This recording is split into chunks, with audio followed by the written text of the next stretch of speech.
हम श्री युतापदकमलं श्रीगुरुन् वैष्णवांश्च श्रीरूपं साग्रजातं सहगना रघुनाथामृतां तां सजीवं साद्वैतं सावधूतं परिजना सहितं कृष्णा चैतन्य देवं श्रीराधा कृष्ण पादान् सहगना ललिता श्रीविशाखान्वितांश्च हे कृष्णा करुणा सिंधु दीनबंधु जगतपते गोपेश गोपिका कांत राधा कांत नमोस्तुते तप्त कांचन गौरांगी राधे वृंदावनेश्वरी वृषभानुसुते देवी प्रणमामि हरिप्रिये वंचाकल्पतरुभ्यस्य कृपा सिन्धुभ्य एव च पतितानां पावनेभ्यो वैष्णवेभ्यो नमो नमः। जय श्री कृष्ण चैतन्य प्रभु नित्यानंद श्री अद्वैत गदाधर श्रीवासादि गौर भक्त वृंद हरे Krishna Krishna Krishna Hare Hare Hare Ram Ram Ram Hare Hare. So in our meditation, let's keep our eyes closed. We'll actually offer a flower at the lotus feet of Srila Prabhupada.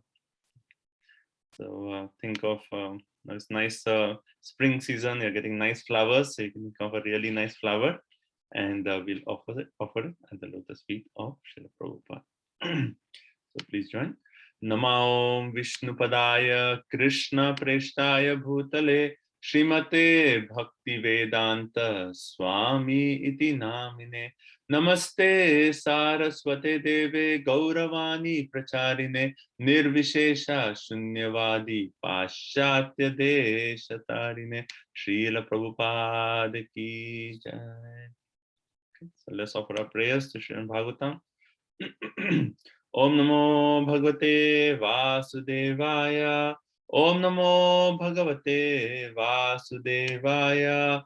Om Namo Bhagavate Vasudevaya. Glories of Srimad Bhagavatam by Srila Sanatana Goswami. Sarva Shastrabdi Piyusha, Sarva Vaideka Satphala, Sarva Siddhanta Ratnadhya, Sarva Lokaika Drikprada, Sarva Bhagavata Prana, Srimad Bhagavato Prabho, Kali Dvanto Dita Ditya, Shri Krishna Parivartita.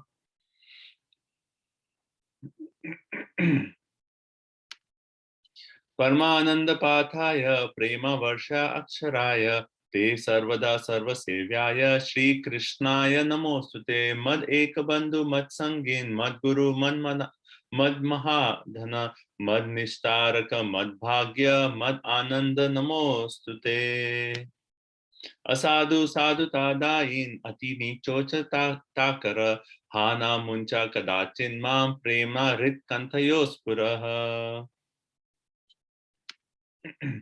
Narayana Namaskrityam Naran Chaiva Narottamam Devim Saraswatim Vyasam Tato Jayamudire Srinvatam Swakatha Krishna Punya Shravana Kirtanam Hridayantastva Bhadrani Vidunoti Suritsata Nashta Prayasho Bhadreshu Nityam Bhagavata Sevaya Bhagavati Uttama Shloke Bhaktir Bhavati Naishtiki Grantra Srimad Bhagavatam Ki Jai. Hare Krishna. So welcome everyone. Thank you all for joining, and so nice to see all of you. So let's get started. So again, we will start with a quick going around, and you can share something from the third chapter, or since you've been studying for the first three chapters and preface, so any point while you're studying that actually stood out to you, and it's your point that you would like to share with the whole group, and make it really short, just one quick sentence, and we'll go around. And then we'll move on to chapter 4 today of the Srimad Bhagavatam. Okay. So, Ratnadika, you can get the list. Okay. So, who would like to start? Let's see. One quick point of sharing. Prabhuji, I like the point that the complete freedom for the soul is when the soul connects with the complete spirit. Thank you. Yeah. Yes, ma'am. Thank you so much. Wonderful point. Yes. Next. So, Prabhu, my best part was when the example of the car, the internal energy and external energy. That I am still in material world until and unless I surrender to Krishna. The moment I surrender to Krishna, it's his internal energy working under Radharani's protection. So Wonderful. it's the Thank you. best part. Wonderful. Thank you so much. Next. Go ahead quickly. Who would like to go next? Hare Krishna, Prabhuji. Yes, Mata. Yeah. One of the big points that we need to remember throughout our study of Srimad Bhagavatam is hearing with rapt attention. And then only we can hear when our mind is pure. So Prabhupada talks about how we can, make our, activities better and clean so we can hear Bhagavatam and see Krishna in all the pages of Bhagavatam when we study. So. Wonderful. Thank you. Thank you. That's the last verse we read from the third chapter. Wonderful. Thank you. Okay, next. Hare Krishna, Prabhuji. Yes, Venkat. One sentence. By ignorance, self-interest is calculated in terms of gross and subtle bodies, and therefore a whole set of activities is spoiled life after life. Mhm. Okay, thank you. Which verse is that? 33, Prabhuji. Okay. Thank you so much for the question. Hare Krishna. Okay, next. Go next. Hare Krishna, Prabhuji. Yes, Yeah, I like the point that when we are serving Krishna, we will be the master of our senses. So we can use our senses to control our senses and use them for the service of Krishna. yes. Wonderful. Thank you. Thank you. Next. Yeah. I'm meditating on the text 29, which is whoever reads the Srimad Bhagavatam morning and evening gets the relief from all miseries of life. Yeah, the Falshruti. Yes. Thank you. Thank you. Okay, next. Yes, Mantri. I like the point, Prabhu. It says how Srimad Bhagavatam and Lord Krishna are identical. So we must see Srimad Bhagavatam in that way and Nitya Bhagavat Sevaya. Yeah, as worshipable as Krishna himself. Thank you. Thank you. Wonderful. Next. Go ahead, you can just unmute and start speaking. I like the point in the verse 39, right inquiries invoke ecstatic love. Wonderful. Such a nice point. Thank you, Prabhu. Okay, next. Prabhu, I like the point from the purport of verse 32, chapter 2, verse 32. As fire is kindled from wood by another fire, the divine consciousness of man can similarly be kindled by another divine grace, that is spiritual master, by imparting proper spiritual messages injected through the receptive ear. Yes. Yeah. Wonderful. Thank you, Prabhu. Thank you. Next. Yes, Vijay Radhan. Mata, you're still on mute. Oh, Mata, you're still on mute.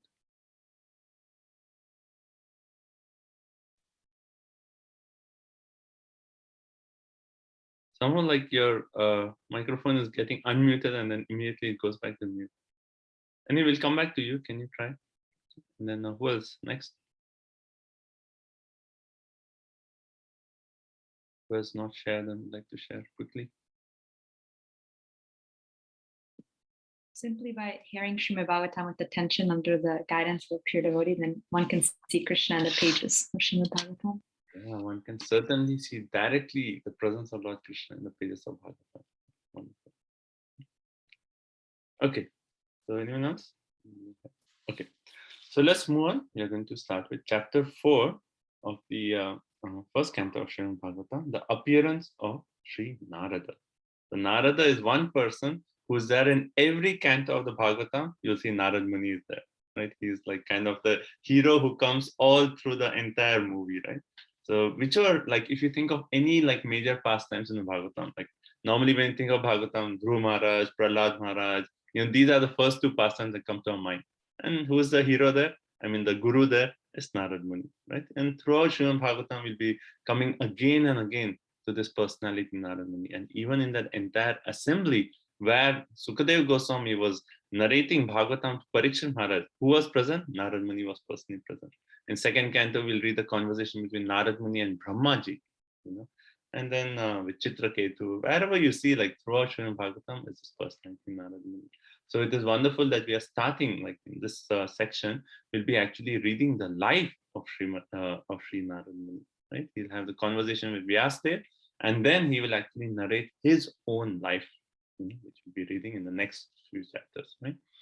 So a quick summary of what we have covered from chapter 1 to chapter 3. First 3 verses were the prelude, and then after that we read about how Sonak Adi Rishi were actually doing this prolonged 1,000-year sacrifice.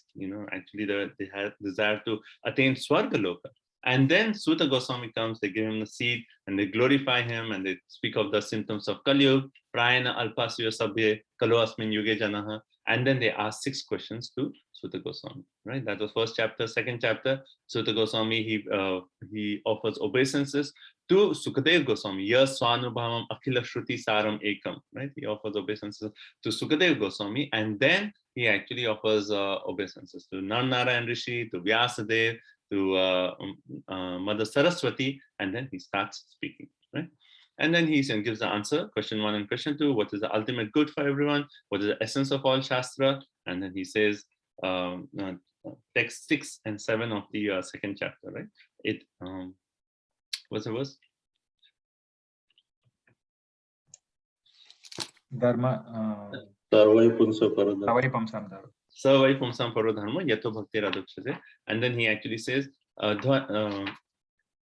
Vasudeva Bhagavati Bhakti Yoga Prayojita Jayanti Vasudevairakam Jnanam Yad Ahitukam. So these 2 verses answer question 1 and 2. Then the third question was, why did Krishna actually appear as the son of Vasudeva in the womb of Devaki? And then what is the answer for that? Ete Chamsa Kala Puncham Krishna's to Bhagavan Indriyadi Vyakulam Lokam. Whenever the Indriya is actually in Vyakulam, then Krishna actually appears again and again. And he actually destroys the demons and protects the devotees. Right? Then question 4 was Purusha Avatar. So at the starting of second chapter, third chapter, we started with Purusha Avatar. Then Lila Avatars, question number 5, which is actually third chapter. We read a whole list, just like a touch upon each one of the Lila Avatars, which will be described later on in the entire Srimad Bhagavatam. And then question number 6, where will Dharma take shelter, after Krishna actually departed? And then Krishna Swadharma Pagate Dharma Jnana Visa Kalo Drashta Nishamesha Punanarko Dhinoditaha. Right? So the Dharma has taken shelter in the Srimad Bhagavatam after Krishna has departed. So we concluded the third chapter with the glorification of Srimad Bhagavatam, saying how Srimad Bhagavatam has arisen, Punanarko, arisen just to give light to everyone in this age of Kali Yuga. And Bhagavatam is non-different from Krishna himself. Right? So this is our quick summary.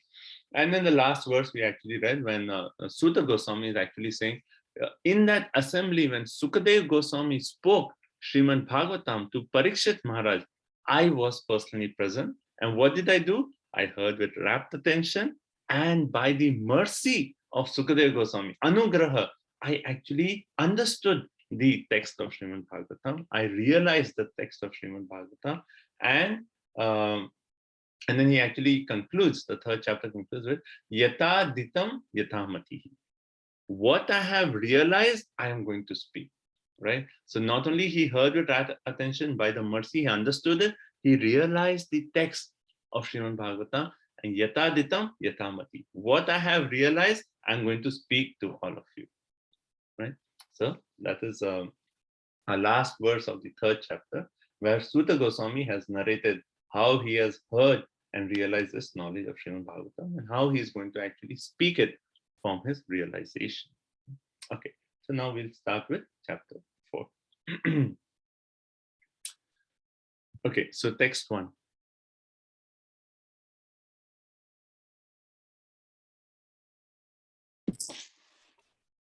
Vyasa uvacha iti bhuvanam samstuya muninam dirga satrinam vridha kulapati sutam bhavricha shonako bravit. Okay. So after Suta Goswami said that, yes, okay, I heard and I realized the knowledge, I'm going to speak. Then Vyasadeva is like continuing the story, and he's saying, when Saunakadi Rishi, they heard this statement by Suta Goswami, how he was present, how he realized it, then they actually started speaking, and the word used is samstuya. Samstuya means congratulated the speaker. They congratulated Suta Goswami. Why did they congratulate Suta Goswami? Because he said that he was in that assembly and he did the right thing. He heard with rapt attention. He received the mercy of his spiritual master. And the third thing, what he has realized, he's going to speak. So he actually congratulated, right? That is samstuya, means congratulating. And then it is so interesting, like we see the depth of the culture of Srimad Bhagavatam, right? That here it is talking of the qualities of a congratulator. It is so beautiful. So in an assembly, if there is a speaker, normally someone comes, they introduce, oh, this is the speaker, so and so. And after the speaker gives a class, then you congratulate. What are the qualities of one who is actually congratulating the speaker? Right? So someone can read the translation. Oh, let's see the order, right? The order is on the group, so we'll follow that order. Starts with me, right, Prabhuji? Hare Krishna. Yes, go ahead. Okay, translation. On hearing Suta Goswami speaks thus, Saunaka Muni, who was the elderly learned leader of all the rishis engaged in the prolonged sacrificial ceremony, congratulated Suta Goswami by addressing him as follows. Hare Krishna. So what are the qualities of a congratulator? That's what Prabhupada focuses on the purport. First word is Vriddha. Vriddha means elderly. So if there's an assembly, the person who is actually elderly is one of the qualities of the congratulator. Second one, Kulapatihi. Kulapatihi means he's the head of the entire assembly. And the third point is Bahurichaha. He is learned. So these are the three qualities of a congratulator in an assembly where the spiritual topics are being spoken. Right? So because Shaunaka Rishi was actually had all these three qualifications, that he was the head of the assembly. And from starting, we have been reading about Shaunaka Rishi, right? Of all the sages who were assembled there, we talk about Shaunaka Rishi because he was the head of the assembly. He was learned, he was elderly, and hence he actually stood up to congratulate Suta Goswami. And next verse is about the congratulation, right? What he said. Okay. Now, in this verse, Prabhupada gives an amazing point. This is something that, you have to always remember this point. He talks about what is personal realization. Like let's say we are in an assembly of devotees and someone asks, can you share your personal realization? Right? So let's see, two devotees can quickly raise your hand and say, like, what does that mean to share personal realization? Quickly, couple of devotees would like to raise their hand and say. Something you learned that you can apply to your life. Okay, something that you learned it, you heard it, and then you feel like, okay, this is how it applies to me, and this is how I would like to implement it. Okay, Mohan Prabhu. What you have learned and realized is the word that it says you practically implemented, and based on the knowledge, what was your experience during that. Yeah, what you heard, how you can apply it, what is your experience in that knowledge. It's a good point. So let's see what Prabhupada says. He actually gives 6 different points to define what is personal realization. Right? The first point that Prabhupada says, that one should not, out of vanity, surpass the previous acharyas. That is a very, very important point. That one should not say that, oh, now I have heard this, now I know better than my guru. Like we are reading, Prabhupada explanation, and particularly if someone is like, expert in Sanskrit, or you have learned a lot, then like, oh, I know better than Prabhupada. that is rascal, right? So the first thing is, out of vanity, one should not surpass previous acharyas. And there's an example of this in Chaitanya Charitamrita, right? There is a story of Vallabha Bhatt and Lord Chaitanya Mahaprabhu. Vallabha Bhatt actually went to Lord Chaitanya Mahaprabhu and wanted to present his commentary on the Srimad Bhagavatam. And he was actually out of, he was so confident. He actually said, my commentary is better than the commentary of Sridhar Swami. And he actually said that Sridhar Swami, he has actually explained Bhagavatam based on the circumstance, and hence his explanation is not perfect. But I have given a better explanation. And Lord Chaitanya Mahaprabhu immediately rejected that, right? And he used a heavy word, like we won't use here, but he used a heavy word to chastise Vallabha Bhatt. That as soon as you reject the previous acharyas, that's it. Your commentary is not acceptable, right? So when we are speaking, when we are sharing our personal realization, first point is we are truthful to we don't surpass our previous acharya. So that's a negative side. And the second point is actually goes to the positive side. What is the positive side? One can have full confidence in the previous acharyas. Okay. So second point, having that full confidence. Yes, what our previous acharyas are given is perfect. And we are just receiving their mercy in the form of their commentary. So having that full faith, and actually there's a verse that Prabhupada often quotes, right? Yasya deve para bhakti yatha deve tatha guru tasya katita yanta prakashante mahatmana. One who has that implicit faith in the guru, in the previous acharya, to such a person, the imports of the scriptures are revealed to him. That's the only way to actually get knowledge. That we need to receive that anugraha, that mercy of the previous acharyas, the previous gurus, to Srila Prabhupada and so on. When we have that implicit faith in the words of our guru and Srila Prabhupada and our acharyas, then that knowledge is actually revealed to us. That's the only way we can actually share personal realization. Right? So first is, don't surpass the previous acharyas. Second is full confidence in the previous acharyas. Then third point is one has to realize the subject matter, right? So it is not just the aspect of like hearing and then just repeating like a parrot. When one hears this knowledge of Srimad Bhagavatam, as a couple of devotees made the point, one has to see how does it apply to me?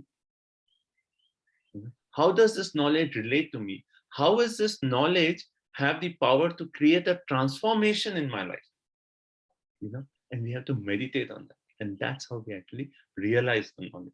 And then third point is we realize subject matter. Fourth point, once we realize the subject matter, then we can present it in a way that is actually relevant and interesting to the audience. Like sometimes there is this tendency that we want to, someone asks, what is your personal realization? And we want to speak something esoteric or something, something very deep. So that why? We want to show everyone how learned I am. See how much I know, right? So, but our the fourth point of sharing personal realization, you have to make it relevant to and interesting to the audience. So you have to see who is in the audience, what are they qualified to hear. Like if it is like just beginners in Krishna consciousness, you'll probably talk about, yes, how we are not the body, and that also out of realization, what you have realized. Yataditam yatamati. What you have realized about that aspect, how we are not the body, you will share with them. Or someone is just first time coming, you may talk of something on vegetarianism, why it is important to be vegetarian, right? So different, you will present your realization based on the audience. You have to make it relevant and interesting to the audience, right? Fifth point, like yes, you are going to share based on the audience, but you will not take away the purpose of your sharing, right? So you maintain the original. So fifth point is to maintain the original purpose of the text. Finally, the entire purpose of our philosophy is to actually bring one to Krishna consciousness, right? Man mana bhava mad bhakto mad yaji mam namaskuru. Coming to the point that we maintain the original purpose of the text. Okay, so so maintain the original purpose, that to actually understand that the whole purpose is to somehow or other connect Yena kena prakarena mana Krishna niveshati. Somehow or other connect everyone to Krishna. So that is our main purpose. So having that in mind. And the last point is not to obscure some meaning. No obscure meaning should be screwed out of it. That okay, we hear the text and then we try to screw out some meaning out of it. Like these are words of Prabhupada. And like one way one can say that in the first verse of Bhagavad Gita, some commentators make the point, well, the Pandavas, they represent the 5 senses, right? The battle of Kurukshetra is our body, right? And then they try to bring out some meaning which is not in line with the original purpose of the text. So that is rejected. So these are the 6 points. Imagine in one purport, Prabhupada is actually defining what is personal realization. So next time someone asks you, can you share your personal realization? You should know, oh, these are the 6 points. These are how I should actually present my realization, right? So, the first and second point is easy. Don't surpass the previous Acharya. Have full confidence in the previous Acharya, right? Third point, realize the subject matter. And once you realize it, you can present it in such a way that you make it relevant and interesting to the audience. And the fifth one, maintain the original purpose. Don't take out some obscure meaning of it, right? So if you remember in 3 pairs, 6 points. Okay. So, so that is basically Prabhupada makes that point in the purport. So anyway, this is an important point. And today's chapter is a little bit easier. So we'll hopefully spend a little bit more time on the text. We can discuss more. So one thing also here is, when do we actually have the pride that I know more than previous acharyas? One is when we actually study a lot, right? We are studying so many different books, referring to this book, that book. Then we say, oh, I know more than my guru.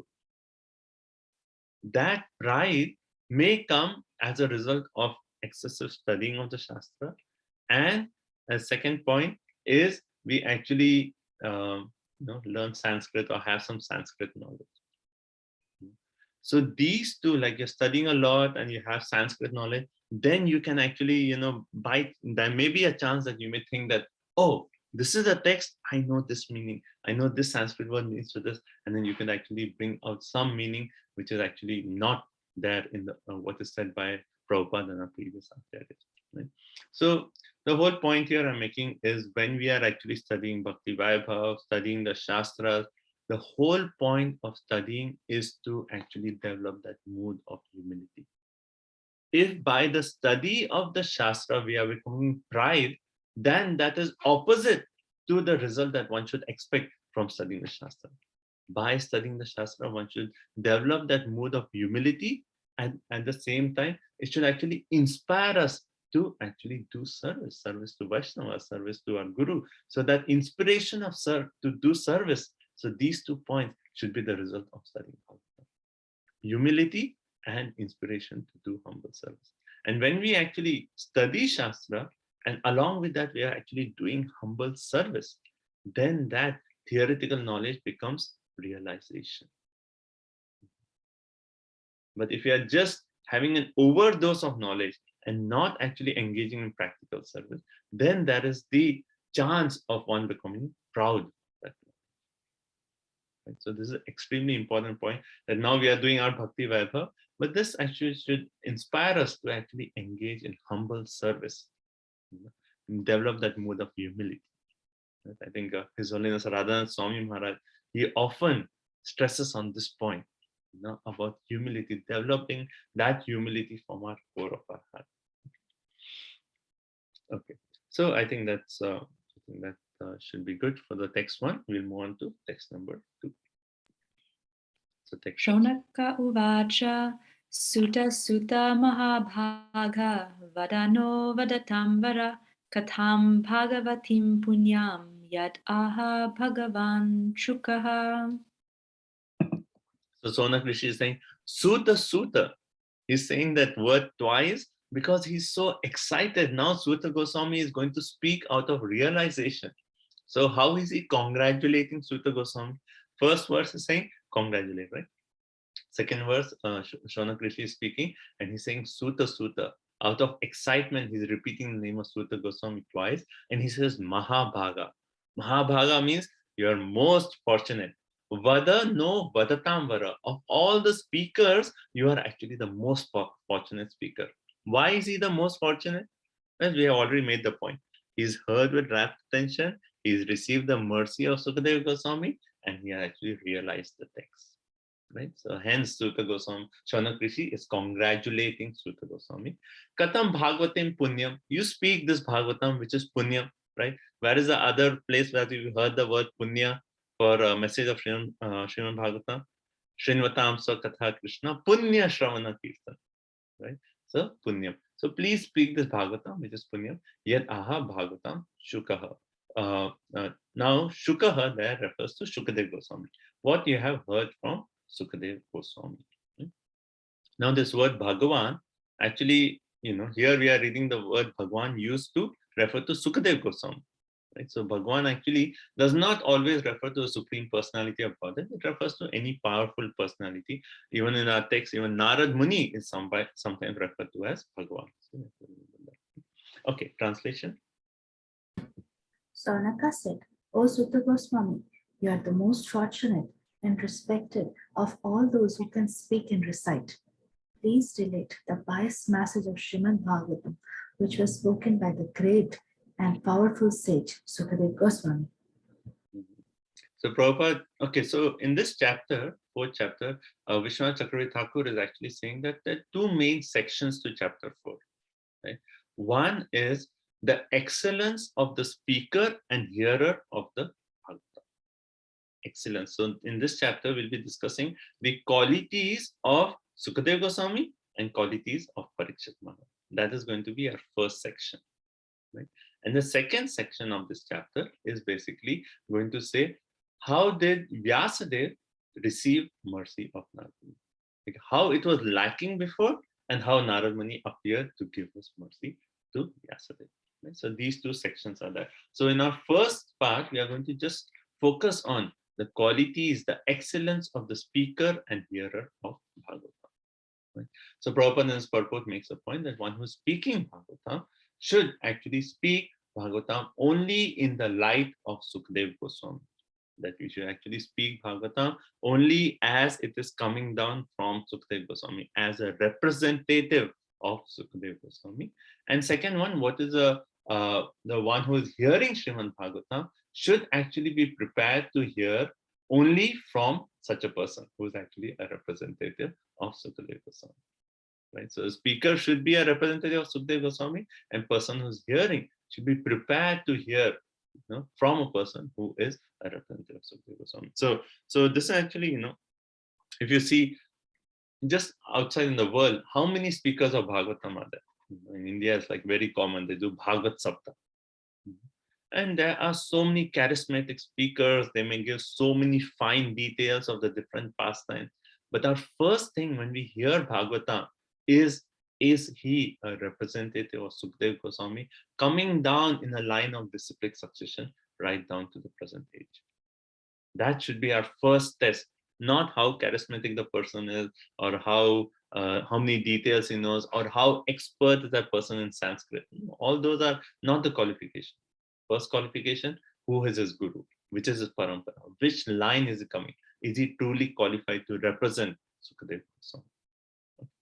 Text 3. Kasmin yuge pravrityayam sthane va kena hetuna kuta sanshodita Krishna kritavan samita munihi. So the first question that now Shaunak Rishi is asking Sukadeva Goswami. So we covered 6 questions, 6 answers. Right? Now the first question now in this next set is Kasmin Yuge. Which yuga this conversation on Bhagavatam was actually compiled? Which yuga and which period? Right? Then it says Stane. Stane, which place was it actually compiled? The Srimad Bhagavatam. Kena Hetuna. Like, you see Kasmin, Kena, they are all like questions, right? So Kena Hetuna. Why was this actually compiled, Srimad Bhagavatam? Then Kuta Sanchodita Krishna referring to Vyasadeva. How did he actually get the inspiration? Sanchodita, how did he get the inspiration to compile Srimad Bhagavatam? Kritavan Samhitam Munihi. Yeah, okay, yeah, that's it. So how do you get the inspiration to compile this Samhita? Right. So these are the questions. So 4 questions are asked. In what period the Bhagavatam was compiled? What place was it compiled? Why was it compiled? And how did Vyasadeva receive the inspiration to compile this text? So this is basically, this question is going to be chapters 4, 5, 6, and starting of 7 is answering this entire thing elaborately. Okay. So translation. In what period, at what place was this first begun, and why was this taken up? From where did Krishna Dvaipayana Vyasa, the great sage, get the inspiration to compile this literature? So some of the verses are, are simple, purports are short. Like this is one of the simpler chapters. So I think chapter 1, 2, and 3 was like heavy with philosophy. So much to discuss and so on. But this is a little bit lighter. So not so much to discuss per verse. So we'll go to text 4 now.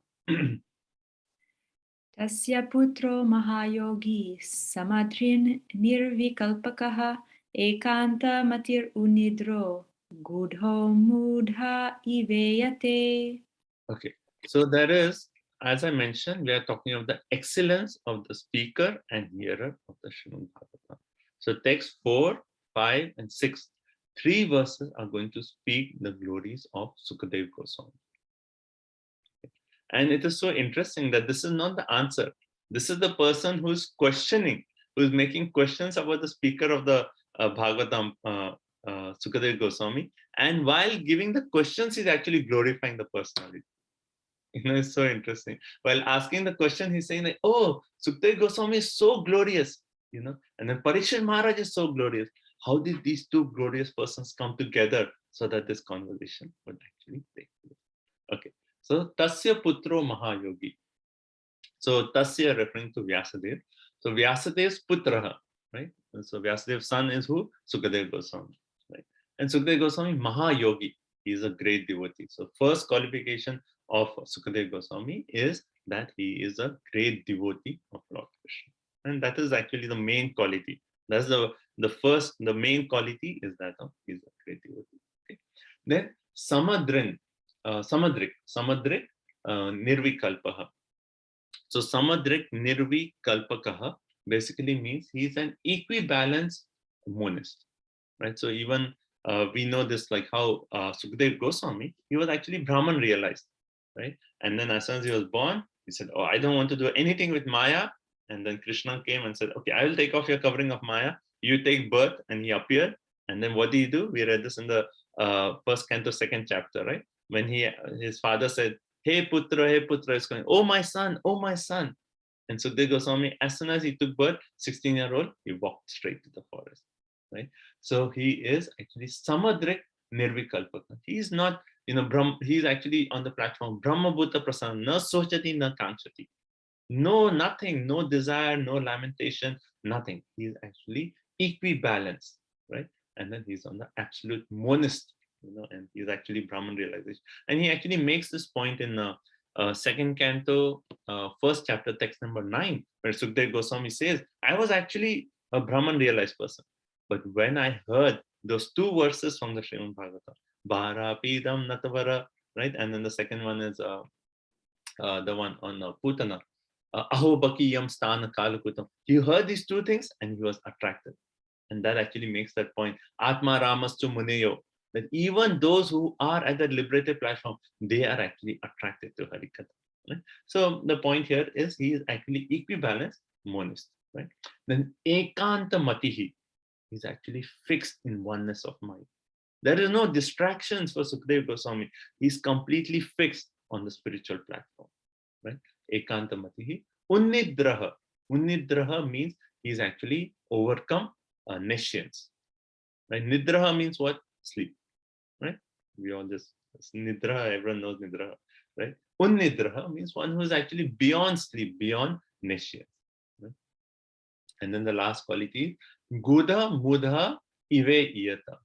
Gudaha means he is actually not exposed. Even though such a glorious person, he actually appeared like an ignorant person. right? In Bhagavatam, we have other examples of this, like in 5th canto, we read about Jad Bharat, right? Even he was like so elevated personality, but he appeared just like an ignorant person, right? So these are the 6 qualities of Sukadeva Goswami. So if you see your Subodhini, there is actually a nice flowchart which actually lists these 6 qualities. First is Mahayogi, great devotee. Second, he's an equibalanced monist. Third, whose mind is one-pointed. Fourth, he's Unnidraha, he's actually above all Nishyans. Fifth one is being unexposed, he appeared like an ignorant person. Okay, now there are 2 more, which is the next verse. Okay, so in this verse, particularly in the purport, Prabhupada is actually focusing on the verse in Bhagavad Gita that makes a distinction between a conditioned soul and a liberated soul. Anyone can guess that verse? 2nd chapter.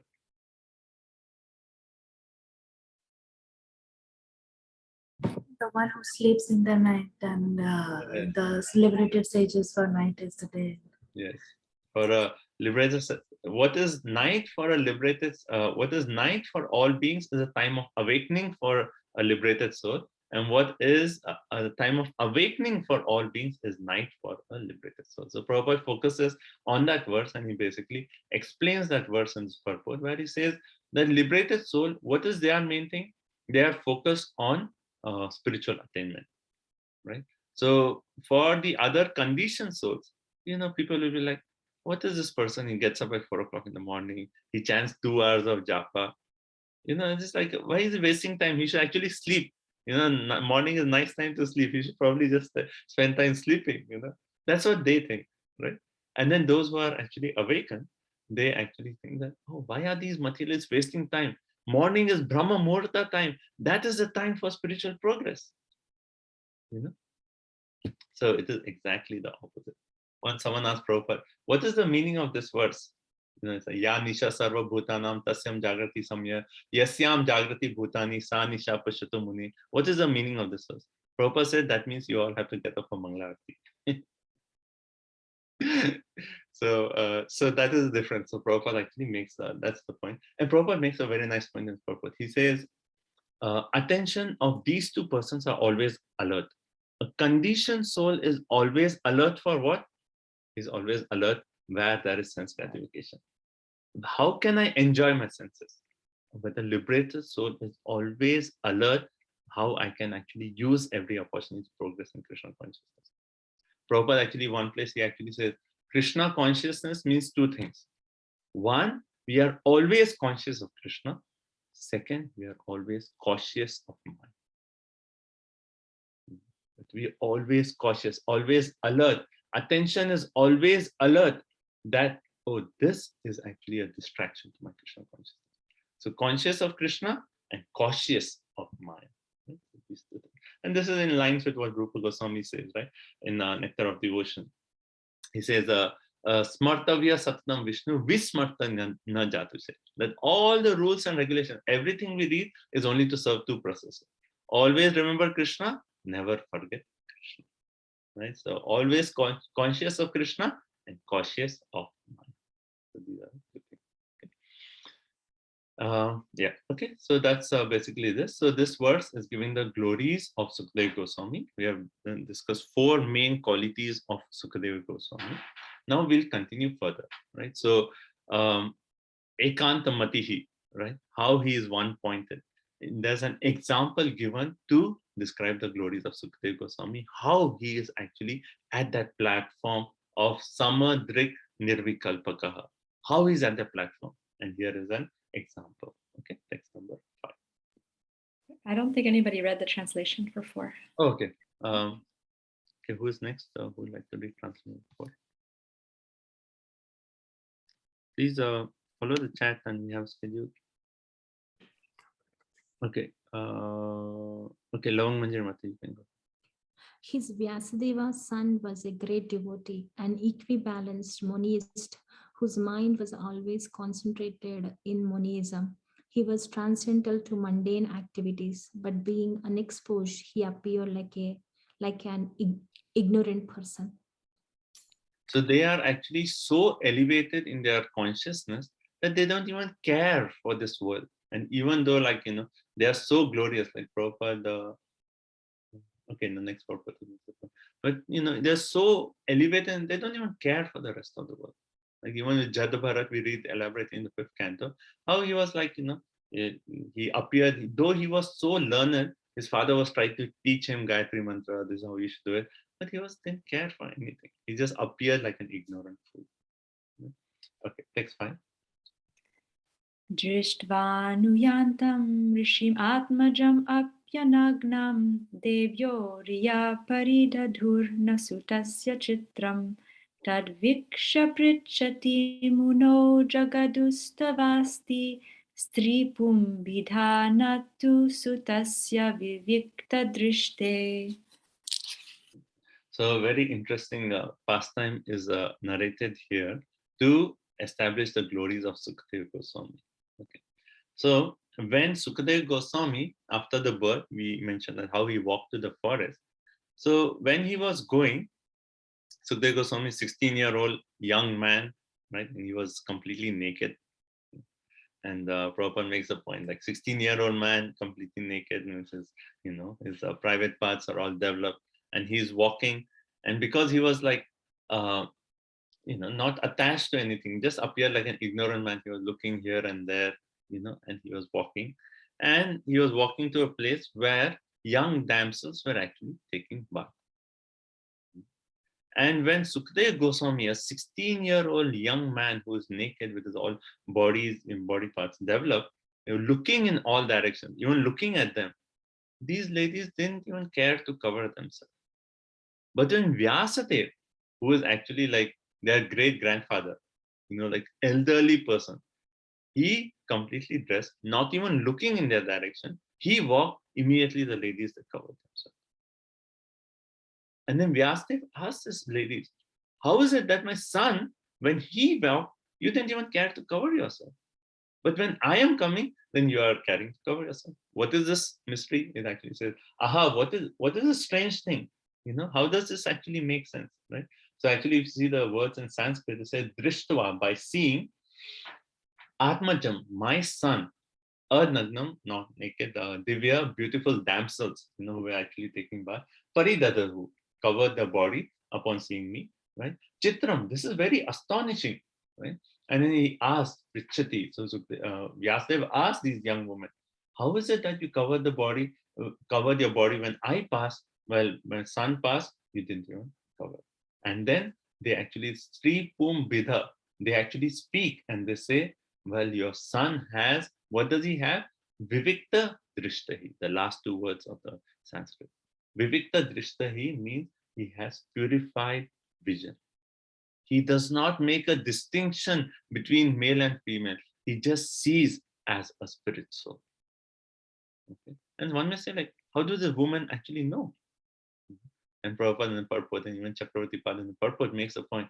The women, they have this quality of actually understanding the mind of people to see what is their nature. And when Sukadeva Goswami was walking, they could just understand that this person does not even distinguish between male and female. So what is that? Like he's just, but when Vyasadeva, not that Vyasadeva is not on a transcendental platform, he's also on a transcendental platform, but because he's in a role of a grahastha, he has to make distinctions. So when Vyasadeva came, because he has to make distinctions based on his varna, based on his ashrama, then the ladies actually cover themselves. But the glorification of Sukadeva Goswami here is even the woman noticed how he's so pure in his vision that they didn't care to cover their bodies. Okay, so translations. While Sri Vyasadeva was following his son, beautiful young damsels who were bathing naked covered their bodies with cloth. Although Sri Vyasadeva himself was not naked, but they had not done so when his son had passed. The sage inquired about this, and the young ladies replied that his son was purified, and when looking at them, made no distinction between male and female. But the sage made such distinctions. Right, so the glorification, so 4 qualities we read in text 4. 5th quality of Sukadeva Goswami, he is Vivikta Drishtahi. His vision is actually so purified that he does not make any distinction. Right? So which is a verse in Bhagavad Gita which actually talks about this vision? Famous verse. Vidya Vinaya Sampane, Brahmani Gavyasne, Sunicheva Samvaticha, Pandita Samadarshina. Right? So that's what Prabhupada quotes in the purport. He talks about this 5:18 of Bhagavad Gita. And Prabhupada makes the point, the ladies who are bathing could understand the mind of a man simply by studying his demeanor. Just by looking at the person, they can understand the mind of a person. And that is a special quality of the ladies. And yeah, and also Prabhupada makes the point that as long as one is making distinctions, he should not take sannyas. Sannyasi means that he should be at that level where he's not making any distinctions. Okay, so that's basically this verse. So, and okay, so let's talk. I'll give you a couple of examples here. Like there's the story of Prabhupada, like how Prabhupada, I think this was in London. I'm not pretty sure, but maybe this was in London. That Prabhupada had a big program, and so many disciples, and Prabhupada came out of the program hall, and everyone is offering obeisances. And there was this person who was driving a taxi. Some taxi, they arrange a nice limousine or something for Prabhupada, and he was the driver there. And Prabhupada sat in the car, and the driver was like really looking at what is so special about this person that everyone is just falling at his feet and everyone is garlanding him and glorifying him. And he kind of gave a hint, and Prabhupada said, well, in a room full of naked people, I will not be disturbed. Because that was the quality of that's something that the taxi driver could actually appreciate. And Prabhupada made the point, in a room full of naked people, I will not be disturbed. That shows Prabhupada's vision. Prabhupada's vision is he does not distinguish between male and female. He is actually just seeing based on everyone is a spirit soul. Everyone has a relationship with Krishna. How can I actually help them revive that relationship with Krishna? That is Prabhupada's vision. That's Prabhupada's vision. Also, another example when I was reading this verse came to my mind is that of in Chaitanya Charitamrita. There is this example of Ramananda Rai, and he was actually, he was dressing these damsels, like they were young damsels, and he was like, massaging them and oiling them, and he was actually getting them ready for a drama performance. But Ramananda Rai was in the form of a male bird. When one may say, like, what is this? This seems like really like nonsense. What is happening here? But he was actually, the devotees at that level are at that platform where they make no distinctions. So one cannot artificially imitate these things, but when one is elevated, one will not make any distinction between male and female. And Prabhupada had that vision. Okay, so text number 6. Katam alakshita purai samprapta kuru jangalan unmata mukha jadavad vicharan gajasavaye. So here, basically, the last verse of glorification of Sukadeva. Oh well, there's one more actually. So here, the point of glorification of Sukadeva Goswami is basically they are asking that he unmata mukha jadavad. That he actually, unmata means appeared almost like a madman, like a dumb man. Jadavat means like a tree, like a stunted personality, right? So when Sukadeva Goswami, when he actually entered into, the word is Kuru Jangalam. Kuru Jangalam means like the Hastinapur, when he was actually walking in the place of Hastinapur, how did the citizens actually regard this personality, Sukadeva Goswami, who appeared like a dumb, ignorant, like a stunted person, right? So they are glorifying Sukadeva Goswami, but they are also eager to hear more about Sukadeva Goswami. So it's a glorification along with question. So the question here is, like, when he actually walked through the province of Kuru Jangala, Hastinapur, how did the ordinary people recognize him? So that's the question. Okay. Translation.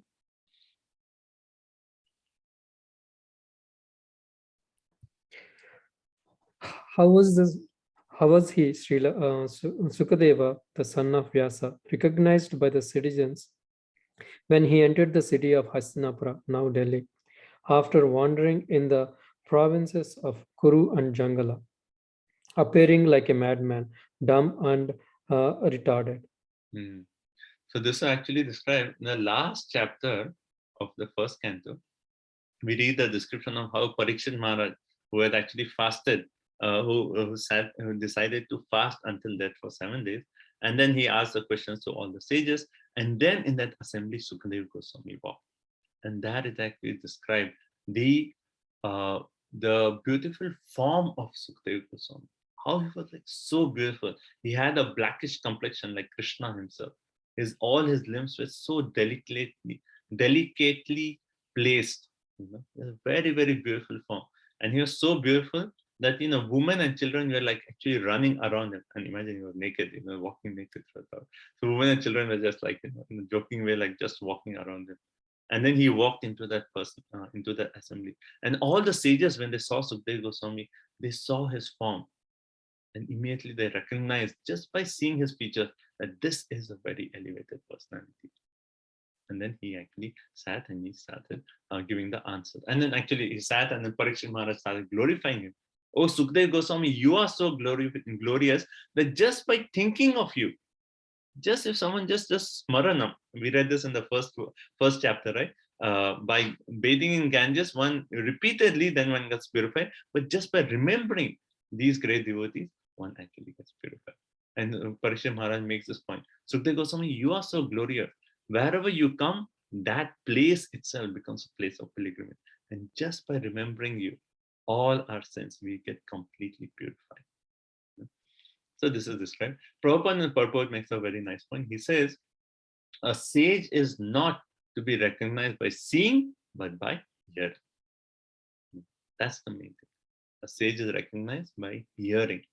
When we hear, and when we hear and we hear that, oh, this person is speaking as a representative of Sukadeva Goswami, then we actually, and also if you're speaking realized knowledge, yataditam yatamati, speaking realized knowledge, then we accept, yes, here's a qualified sage, right? So we recognize a sage by hearing, not by seeing.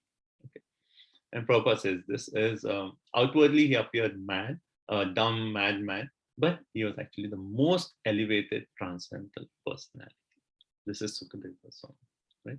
So 6 qualities of 5 qualities, and the next verse we'll read quality number 6. Okay, so next go on, text 7. Katamba pandaveyasya rajarshe munina saha sambadha samabhutata yatraisha satvati shrutihi. So now they are asking, Katham va Pandaveyasya. Pandaveyasya means the descendant of the Pandavas. Who is that? Parikshit Maharaj. So Katham, how did this happen that Parikshit Maharaj, who is actually the emperor of the whole world, meet with this personality Sukadeva Goswami, and the Samvada. Samvada means that dialogue. That Samvad actually took place between Sukadeva Goswami and Parikshit Maharaj, where Satvati Shrutihi, where the essence of the entire Vedas, this transcendental subject matter, was actually described. Right? So there's another question. Right? So question number 4 was the main question, which is actually theme. Was it number 4? And question number 3, right? Kasmin Yuge, right? Which place it took place and what time, and question number 3. And then after that, question 5, text number 6 is, how did the citizen recognize him? And then question numbers, I would say question number 3 here in text 7 is how did this conversation between Pandava, between Parikshit Maharaj and Sukadeva Goswami actually take place? Okay, so translation. How did it so happen that King Parikshit met this great sage, making it possible for this great transcendental essence of the Vedas, Bhagavatam, be sung to him? Okay. So, these texts are more simpler, like there's not so much to explain. Prabhupada also gives a very short purport to the verses. Okay. So we'll go ahead, text 8. Sago dohana matram hi griheshu grihamedhinam Avekshate Mahabhagas Tirti Kurvam Stad Ashramam. So, sir, go dahano matram. Go means what? Cow. Right? Dahana means to milk a cow. Matram. So he actually, Sukdev Goswami, just stayed at a place, at the place of different houses, just for that enough time to milk a cow. And it's not that Sukdev Goswami is like, the main intention of going to different houses is not so much for like milk, or you should give me 1 liter milk or 1 gallon milk. No. His whole purpose of going to different houses is to actually bless the householders. And Prabhupada makes that point in the purport that the duty of the spiritual enlightened person or the sannyasi is actually they have no business with householders. Their only business or connection with householders is to actually enliven them in transcendental knowledge. Because the householders by default they're considered, because they have house, they have property, they have children, they have all this attachment. It is very easy to be just caught up in this life and forget the importance of spiritual life. So it's a duty of the sannyasis to travel to all these houses and just stay long enough so that they can give them transcendental knowledge. Right? So if you stay for a longer time, then the point is made that one can get attached to, oh, nice house, nice property, or so on. Right? So the point is, so sir, go dahano matram. So Sukdev Goswami, he stayed in every house just for that enough time to milk a cow. Prabhupada says maybe half an hour. Just stay there. And what milk they used to give. Sannyasi has come, let's give him little milk. He used to take that and go. But his main purpose was to speak this Harikatha, to enliven the householder. And the question now is, if Sukdev Goswami, he only stayed at different places just for the short time, how did he stay for like a long period of time to actually speak this entire Bhagavatam to Parikshit Maharaj? It must have been a longer time because this entire conversation took place, actually 7 days, right? So he's saying he normally wouldn't stay at any house for more than half an hour. How did he stay and actually decide to speak for such a long period of time? Right? Okay. So translation. He, Shukadev Goswami, was accustomed to stay at the door of a householder only long enough for a cow to be milked, and he did this just to sanctify the residence. Right. So this is the 6th quality of glorification of Sukdev Goswami. Then he was not attached to anything. The only purpose of his life was to actually go and enliven the householders. He used to just go for enough time to actually give them spiritual enlightenment. Right? Okay, so yeah. And also the whole theme here is like glories of Sukdev Goswami. And then the connection with Parikshit Maharaj. How did that Parikshit Maharaj meet such a personality, Sukdev Goswami? And normally like these two, though they both are elevated personalities, their ashramas are completely different. One is totally in the renounced order, and one is the emperor of the entire world. Like, even we know from Chaitanya Charitamrita, how Lord Chaitanya Mahaprabhu, he completely rejected meeting King Prataparudra. He said, I am a sannyasi. Like sannyasi has no duty to meet a householder, particularly a king who is actually has to deal with all these opulences and money and women and so on. And he completely rejected. And we know the pastime, we don't have time to tell that. But the point is, a sannyasi as such would not, interact with a king and such a person. So how did that completely renounced person like Sukdev Goswami meet the emperor of the entire world, and how did that conversation take place? Okay, so now we'll go on to the glorification of Parikshit Maharaj. So text 9 through 12 is glorification of Parikshit. Okay, so let's stop and we'll just take a few questions as a few hands raised up. So Vijay Mate. Hare Krishna, Prabhuji. Prabhuji, I have 2 questions. I want to confirm the meaning of monism. So monism means that Krishna is the only God. Monism here referring to understanding that completely fixed in the spiritual reality, more referring to Brahman realized. And that's the point that's made, that Sukdev Goswami was Brahman realized. Like the verse, Brahma Bhuta Prasannatma. He's at the Brahma Bhuta platform. No sochati, no kamchati. There is no duality. Material world means duality. Spiritual reality means monism. That's just one focus, right? Spiritual focus.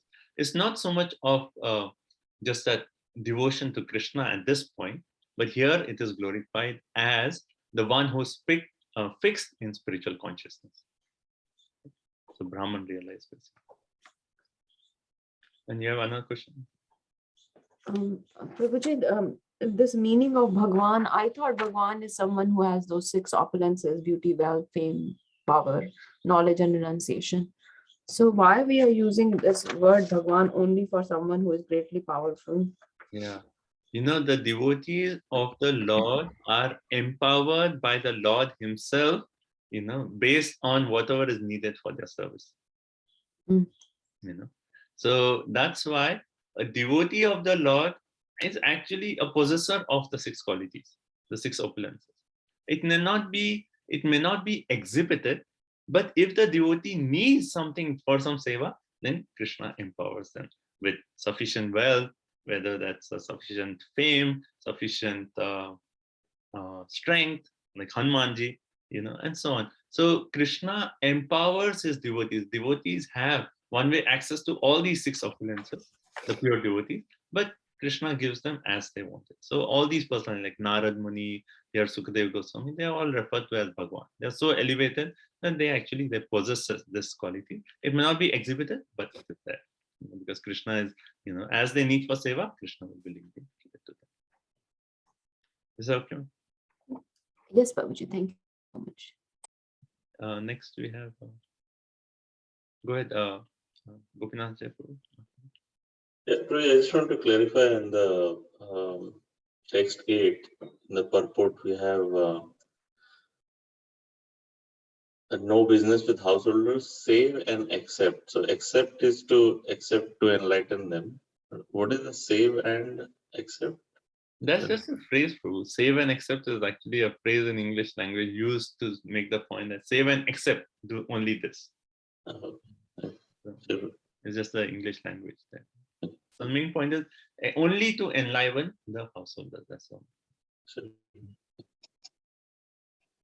Okay, then next, Divinity. So, Prabhu, in the first verse, it is said Vyasa Vacha. So it's like on the translation, so Vyasadeva said, but in Prabhupada's translation, he's saying on hearing Sutta Goswami speak, Saunaka Muni, who was elderly in the assembly, you know. But in the second verse, it is said Saunaka Vacha. Yeah. So I'm trying to understand why is he said it's like Vyasa Vacha and then Saunaka Vacha. So, like right now, this conversation is Vyasadeva is the compiler of the Srimad Bhagavatam. So he's actually saying that in this conversation between Suta Goswami and Saunak Rishi, Suta Goswami gave the answers to the 6 questions. Now, in between, he's saying now in the next word, Saunak Rishi is congratulating Suta Goswami. So this verse is exactly Vyasadeva said. Yeah, Vyasadeva said. And Prabhupada is actually saying that Prabhupada does not write that Vyasadeva said, but Vyasadeva is actually, he is the compiler of the Bhagavatam, right? So he's compiling, and Prabhupada is making the point, Saunak Rishi said, and that is in the next verse. Prabhupada is indicating that Saunak Rishi, the verse is saying that Saunak Rishi congratulated Suta Goswami. So Prabhupada is just making that point. Okay. No contradiction. Okay. Arundhati Mataji. Yeah, Hare Krishna Prabhuji. You have mentioned 2 verses which transformed Srila Sukadeva Goswami. One is Ahobakiyam, and what is the other verse, Prabhuji? Bharapidam Natvara. That comes in the 10th canto in the Venu Gita chapter. So I think it's 10, 21, 5 or 6. Mataji, I think it's around that. Can you say the verse again, Prabhu? I didn't get it, sorry. Ahobakiyam I got. The other one? The other one is Bharapidam Natvara. It is I think 10, 21, 5. Okay, Prabhu. But it comes in the Venu Gita section. Thank you so much. Okay. Next we have Mantri Mataji. Hare Krishna Prabhu. My question is in regards to Srimad Bhagavatam origin. We have read so far that Srimad Bhagavatam written by Srila Vyasadeva just before the beginning of Kali Yuga. Yes. So how was it mentioned in like Matsya Puran and other Puranas? So I was a little confused on that. That is actually the glory of Srimad Bhagavatam, that even other Puranas are actually glorifying Srimad Bhagavatam. That, one may say, like, how is it that Bhagavatam was not compiled at that point, but still the Puranas have the glorification? Yeah. One way we have to understand that when we understand the spiritual knowledge, it is not in the linear sense, it is in the cyclic order. So it's not that this is the first time Bhagavatam is spoken. It is spoken even previous yugas or previous kalpa. There's always Bhagavatam has been there. So even when the different Puranas are spoken, just to establish the authority and the glory of Srimad Bhagavatam, even they have glorified, right? And Puranas are basically what? The different sages are actually hearing the Shruti, are actually narrating that, oh, we heard this, and now we are explaining that knowledge in terms of stories. That is basically Puranas. Right? Purana is basically, we'll come to that. We are going to read in this chapter also. So Purana is basically what the different sages. So all the sages, like, they know the glory is that, oh, Srimad Bhagavatam is the highest. So when they actually say it, they are actually establishing the glory of Srimad Bhagavatam. So it is not that just for, it is written in Kali Yuga, maybe again, but it has been there always. So this is actually just a general principle of our philosophy, that we see everything in a cyclic term.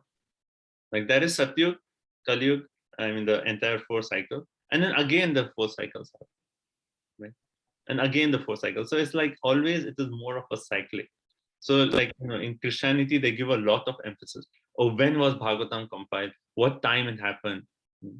For us, actually, those questions are not so important, because we know that, okay, yeah, in this time, this particular age, yeah, this time it was common. But that doesn't mean that it didn't exist before. It's always been there. It just comes, and then as a matter of time, it goes, it gets lost, and then again it is reestablished. So our whole focus is more cyclic rather than linear. Thank you. Mohan Prabhu? No. Okay, last question. Hare Krishna Prabhuji, my question is like, we are saying Vyasadeva is a householder. Do we know his wife name or any past time, Prabhuji? Yeah, like his wife's name is, what is his wife's name? Someone knows? It starts with a V. Okay. Someone knows? Yeah. I'll find that out, Mati. You can just Google it. Okay. And Sukadeva Goswami is the only son, Prabhuji? Yes. Okay. Yeah, 10:21:5. Thank you, Divya. That's Marapidam Natavara. Okay, so any other questions? So you can lower your hand. We'll actually cover this glories of Parikshit, and then we'll take a break. We'll continue the rest of it. Okay. So now we talked of glories of Sukadeva Goswami. We have the question that how Sukadeva Goswami and Parikshit Maharaj actually met, though they are like very different in their ashramas. Now we'll talk of the glories of Parikshit Maharaj. Okay, so text number 9. Abhimanyu Sutam Suta Prahur Bhagavatotamam Tasya Janma Mahascharyam Karmani Chagrinihinaha. So Abhimanyu Sutam. Who is Abhimanyu Sutam? Who is the son of Abhimanyu? Parikshit Maharaj, right? Abhimanyu Sutam Suta. Prahur Bhagavatotamam. He is actually the first class devotee of the Lord. So what was the first glorification of Sukadeva Goswami? First class devotee of the Lord. What is the first glorification of Parikshit Maharaj? First class devotee of the Lord. So both of them are exalted devotees of the Lord. And this point is actually made that when 2 exalted devotees of the Lord are speaking, that conversation certainly is the highest, and it is completely worth hearing. Right? So here in the glorification of Parikshit Maharaj, Bhagavatotamam. Uttamam means the highest, the best of the devotees. Right? So that is Parikshit Maharaj. Tasya Janma Mahashcharyam. Ashcharya means what? Very astonishing. And his birth is very astonishing. Not only his birth, his karmani cha grihini Karmanicha, right? So his birth, his activities, and actually his death. Everything about Parikshit Maharaj is astonishing. Why is his birth astonishing? Like how many people we know that when in the womb Krishna personally comes to give darshan? Krishna personally came and gave darshan to Parikshit Maharaj in the womb. And Parikshit Maharaj saw the form of the Lord. And we'll read further in the first canto itself, where the description of the form of the Lord that Parikshit Maharaj saw is actually given. Four-handed, holding conch, disc, and so on. So Parikshit Maharaj, his name Parikshit is because he actually saw Krishna in the womb. And Krishna personally came there to protect him from the heat of the Brahmastra. Right? That's why one of the names of Parikshit Maharaj is Vishnu Rata, one who is protected by Vishnu. And he used to like that name because he was thinking that my entire life is actually the mercy of Vishnu. Because if Krishna would have not come to save him, then that's it. In the womb itself, it was like that over, right? But his entire life is actually the mercy of Vishnu. Hence his name Vishnu Rata. Parikshit Maharaj used to like being called as Vishnu Rata to always remind him that his entire life is the protection of Vishnu, right? So his janma was Ashcharya. His karma was Ashcharya, right? Why was his karma Ashcharya? How many people we know can actually defeat Kali as a personality? And we'll read this further in our first canto, the story of how there was this cow and a bull who represented earth and then Dharma himself. And how Kali Yuga, as a Shudra dressed as a king, was beating them. And then Parikshit Maharaj came and a very nice conversation. By the end of the conversation, then Parikshit Maharaj just takes his sword and says, Kali, that's it, over. And he is ready to kill Kali. But then Kali surrenders and Maharaj Parikshit says, okay, since you have surrendered, I will give you a place. But the main point is, he was ready to kill Kali. Who has such powers? Such Ashcharya is his activities. So, so please speak about such a first-class devotee whose birth, whose activities, and actually his death is also Ashcharya. How many people know how many days they have to live? Like Prabhupada often makes a point, right? He actually knew he has 7 days. Do we know we have even 7 minutes to live? We don't even know, right? He actually knew he has 7 days, and not only that, once he knew he has 7 days, then those 7 days he actually left in such an exemplary, such an ashcharya, that he was so absorbed in Harikatha that he had no hunger, no thirst, no pain, etc. He's showing an example for all of us how we should be so absorbed in Harikatha that when the time is coming for us to leave our body, we're so absorbed in Harikatha that whatever happens, whatever pain and our body is all like, deteriorating, organs are will stop to work. Everything is so absorbed in Harikatha that in spite of all this, we are on a different platform. That is Ashcharya. That is how glorious Parikshit Maharaj is. So it is wonderful. We want to hear more about such a personality, right? So that's what they're saying. Okay. Translation. It is said that Maharaj Parikshit is a great first-class devotee of the Lord, and that his birth and activities are wonderful.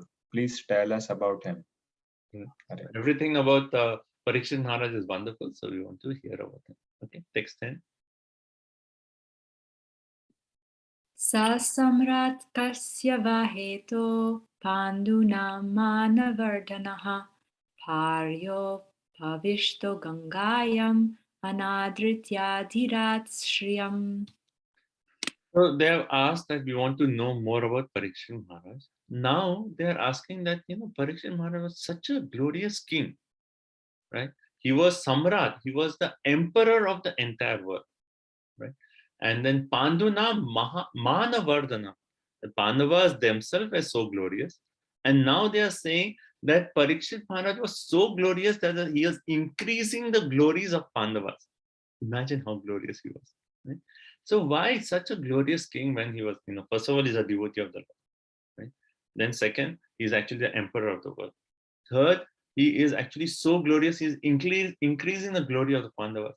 Why would such a person give up everything and sit on the bank of the Ganga or Yamuna, that point is that he could be there, and fast until death. Why would he do such a thing?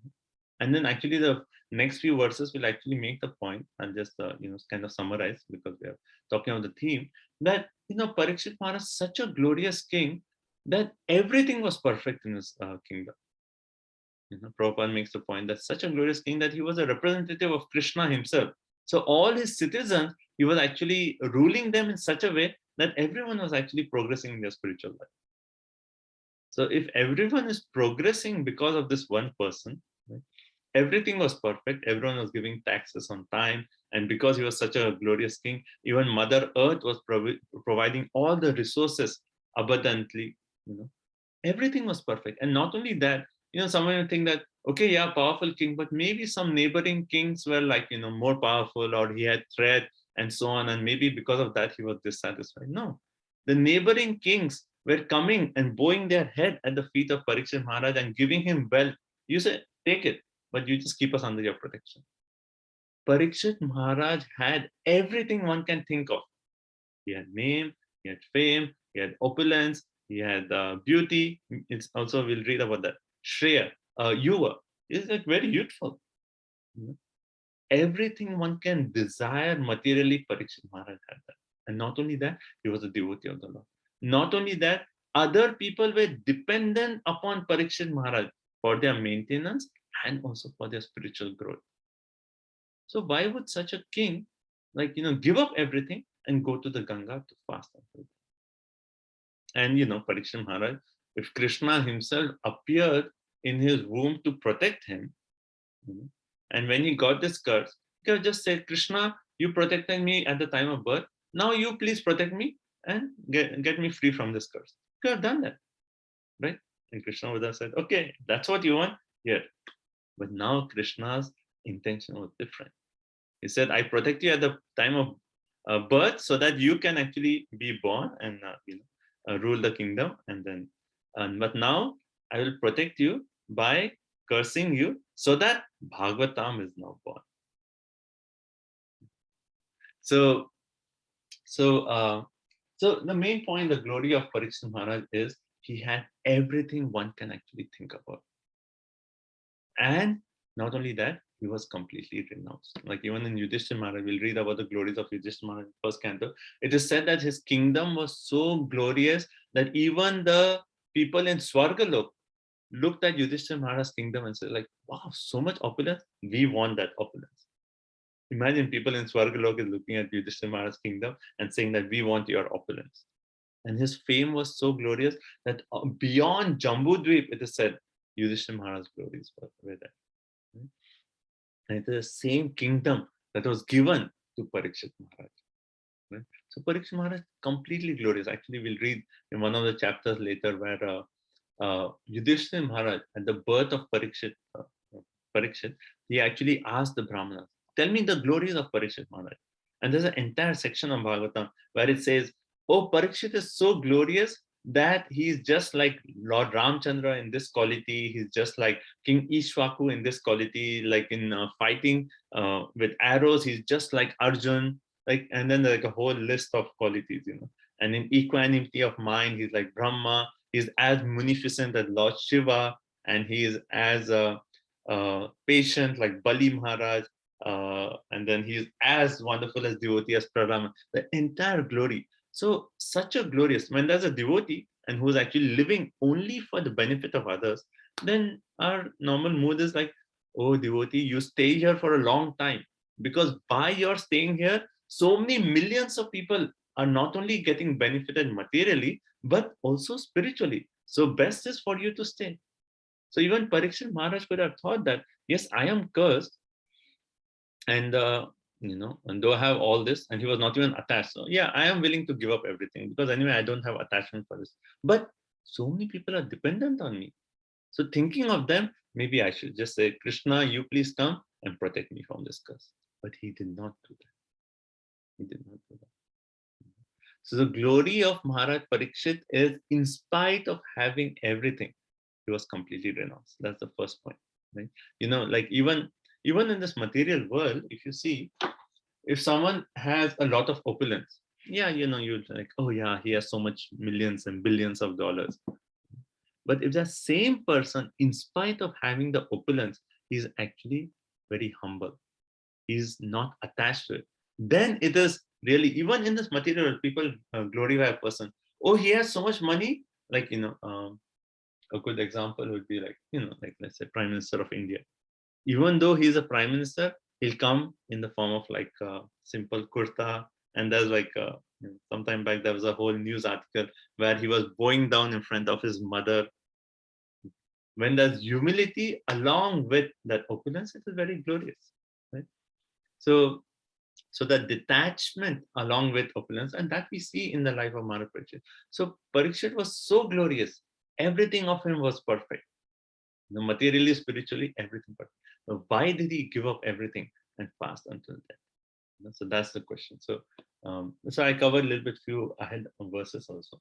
But let's read the translation to text number 10. Who's next?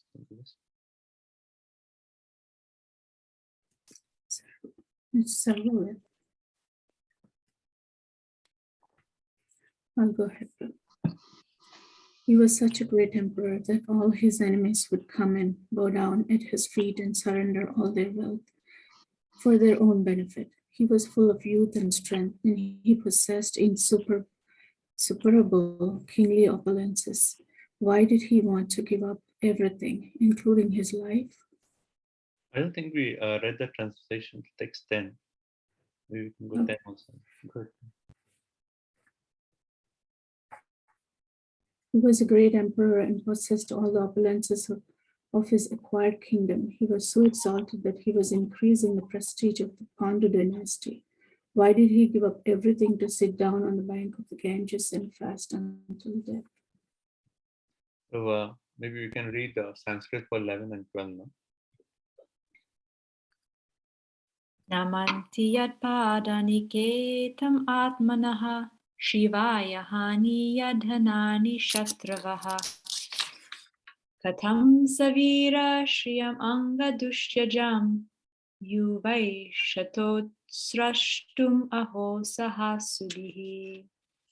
So in this verse, as I mentioned, Namanti yat pada niketam, right? All the different kings, they as enemies, all the different kings used to come and offer their head at the feet of Parikshit Maharaj. That was the glory of Parikshit Maharaj. And he was full of youth and strength. And everything. Everything one can think of, Parikshit Maharaj had. Okay, text 12.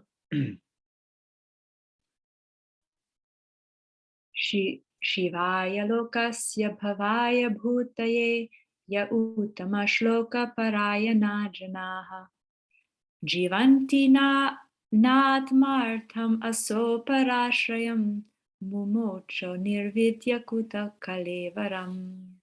So, I mentioned this point already, but this is so interesting that Parikshit Maharaj was para ashrayam. He was the shelter for so many millions of people. Imagine the emperor of the world.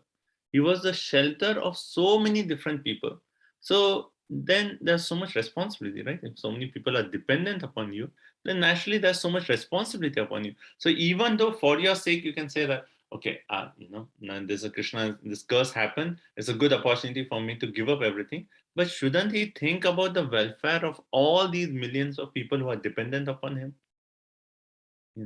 Shouldn't he think of that and say that, okay, I'm not accepting this curse. I won't actually fast until that. I should take care. So many people are dependent upon me, so I should not give it up. Right? So Chakravarti makes the point that parashrayam means other ashraya. He is the ashraya of other people. So one should not give up something upon which others depend for life, even though one may be personally be detached from it. And yeah. And he's living only. So devotees of the Lord, they live only for the welfare and happiness of others. They do not live for any selfish interest. So Parikshit Maharaj had no selfish interest. So basically, up to this point, we have glorified Sukadeva Goswami, we have glorified Parikshit Maharaj, and then they have pointed out through the glorification, they were asked the questions, how is it that they both actually met? Sukdev Goswami used to stay only for a short time, where just enough time for the for the cow to be milked. So how come he stayed for 7 days? And how did the king, so glorious, first-class devotee, very powerful, everything was perfect in his life, and everyone else was dependent upon him. Why did he actually give up everything and fast until that? So please tell about activities of Parikshit Maharaj. Please tell about activities of Sukadev Goswami. Please tell how this conversation, and this entire questions is basically first canto. The whole first canto is in answering these questions, right? Okay, so one last verse we'll do, then we'll take a break. Okay, so text 13. Should we read the translation for 12? Oh yeah. Okay, translation. Okay. Thanks, Sarvavit Prabhupada. Those who are devoted to the cause of the personality of Godhead live only for the welfare, development, and happiness of others. They do not live for any selfish interests. So even though the Emperor Parikshit was free from all attachment to worldly possessions, how could he give up his mortal body, which was the shelter for others? It was a shelter of others. Other people were dependent on him. So how could he actually decide to fast until that? Okay. Text 13. Tat sarvam na samachakshva prishto yad iha kinchana manye tvam vishaye vacham snatam anyatra chandasat. Okay. So after asking this entire thing, they're saying Tat Sarvam na Samachakshva. Okay, Tat Sarvam. Sarvam means all. Samachakshva means you clearly explain Prishtaha, whatever we have asked. We have asked so many questions now. You please clearly explain this to us. Okay. And then they are actually expressing their confidence in Sukadeva Goswami. They say Tvam Vishaya. So you, in all these subjects, Vacham, meaning of word, Snatam, you're fully acquainted with all this, Anyatra, except Chandasa, portion of the Vedas. Like, it is very strange. Like, when you read this verse, they have asked these questions. Now they're saying, Suta Goswami, you are very learned. You can speak everything. You are expert in everything except certain sections of the Vedas. Why would they say such a point? If you're glorifying someone, oh, you are so learned. You know everything, except you don't know this. But still, we are confident. You please speak. Right? So the point that here, and anyone wants to make a comment on that point, why they are saying except certain section of the Vedas. Maybe Karma Kanda section. Okay, but yeah, that is true. But why would they actually make that as a part of glorification? Like, what is the need for them to say that even though he may not know Karma Kanda, that's okay, but he knows the Vedas. So we actually, in the first chapter, when they glorify, when Sonakrishi glorified Suta Goswami, if you go back to the first chapter, there they actually say, they use words like Veda Vidam Shrestha, that you are actually expert in all the Vedas. Right? Veda Vidam Shrestha, then there was Anaga, Akhyatani, Aditani, all these words they actually used to glorify. But now, why at this point they are saying, you know everything except the Veda? And in that way, we express your confidence that you can speak to us.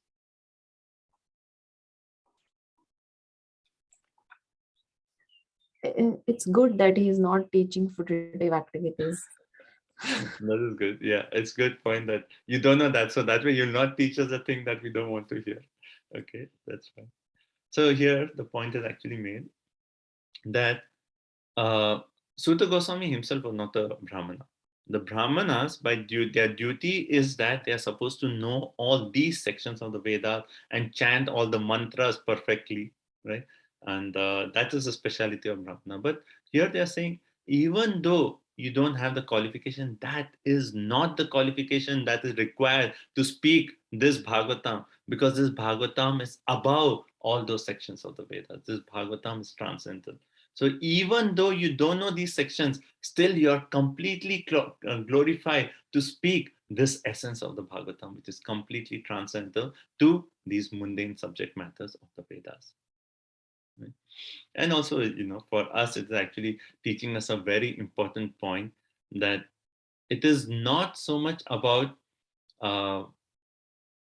how much of the Vedas or the Puranas one knows theoretical knowledge. Like Prabhupada actually in this purport, he makes a point. Yeah. The last sentence of this. Realization is more important than parrot-like chanting. So, maybe outside ISKCON, there may be devotees who are like, expert in like, oh, I know this Veda, this Purana, and then, like how in India we have this titles also, right? They have the last name, Trivedi, Chaturvedi. Trivedi means you're supposed to know 3 Vedas. Chaturvedi means supposed to know 4 Vedas. But even if they are true to their title, even if they know all those, actually an ISKCON devotee is actually much better than all those people. Why? Because see the lifestyle. A person who comes and becomes a devotee in ISKCON, immediately he comes and within a matter of days or weeks or months, immediately 4 regulative principles, right? Chanting 16 rounds, following the regulative principle. Like those things are just basic lifestyle for a devotee of the Lord. But on the other hand, you may have so many people chant so many different sections of the Vedas, but what is their lifestyle? So that realization is more important than just saying, oh, I know this Shastra, I know this Shastra, I know this Veda, and so on. To actually live the essence of all the Vedas is more important than to know the different sections of the Vedas. One who knows the essence, Vedesa sarver aham eva vedya. Like, if you see in general, like we see ISKCON devotees, how many of us know like Sanskrit expertly and we can chant with proper makes a point, proper accent and proper meter? How many of us can claim? Well, 2 mantras we know, proper accent and proper meter. Jai Shri Krishna Chaitanya and Hare Krishna. These are 2 mantras. And these are actually sufficient. You don't need to know more than this in one way. But for preaching, we learn all these different shlokas, different shastras, just to make our point that yes, we know all this and we are presenting the essence of all the Vedas. But one way, even if a person does not have that proper Sanskrit pronunciation, the proper accent, the proper meter, if he knows the essence of the Vedas, then he is actually more qualified to be the speaker of Bhagavatam than any of these who are just doing parrot-like recitation of the Vedas. So this is a very important point, and we can remember this 14413, because we'll meet so many people and they'll say, "What? You don't know Atharva Veda? Then what is your spiritual life? Your spiritual life is based." And we can relate them to this verse and say, even though we don't know that Veda, this Veda, we know the essence of all the Vedas. And we are actually trying to live the essence of all the Vedas. Right? So, one Prabhupada often he makes a story. I'll just give a few examples to this. Oh, actually, there's one story in, I think it was in Chennai with Prabhupada, that someone came to Prabhupada and said, like, all your American and European disciples, like when they chant the Sanskrit shlokas from Bhagavad Gita, Bhagavatam, they don't use the proper pronunciation. Then Prabhupada said, okay, you teach them. You teach them. Like he was some Sanskrit Brahmana or someone from Chennai.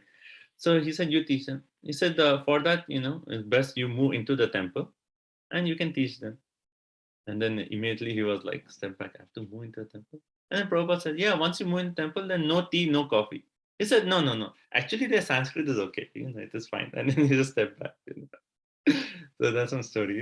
It makes the point. It's not so much important to know that exact Sanskrit, but for preaching we do it. But as such, for our own spiritual life, if you know the essence of the Shastra, Jai Shri Krishna Chaitanya, Hare Krishna, chant this, serve the mission of Prabhupada, go back home, back to God.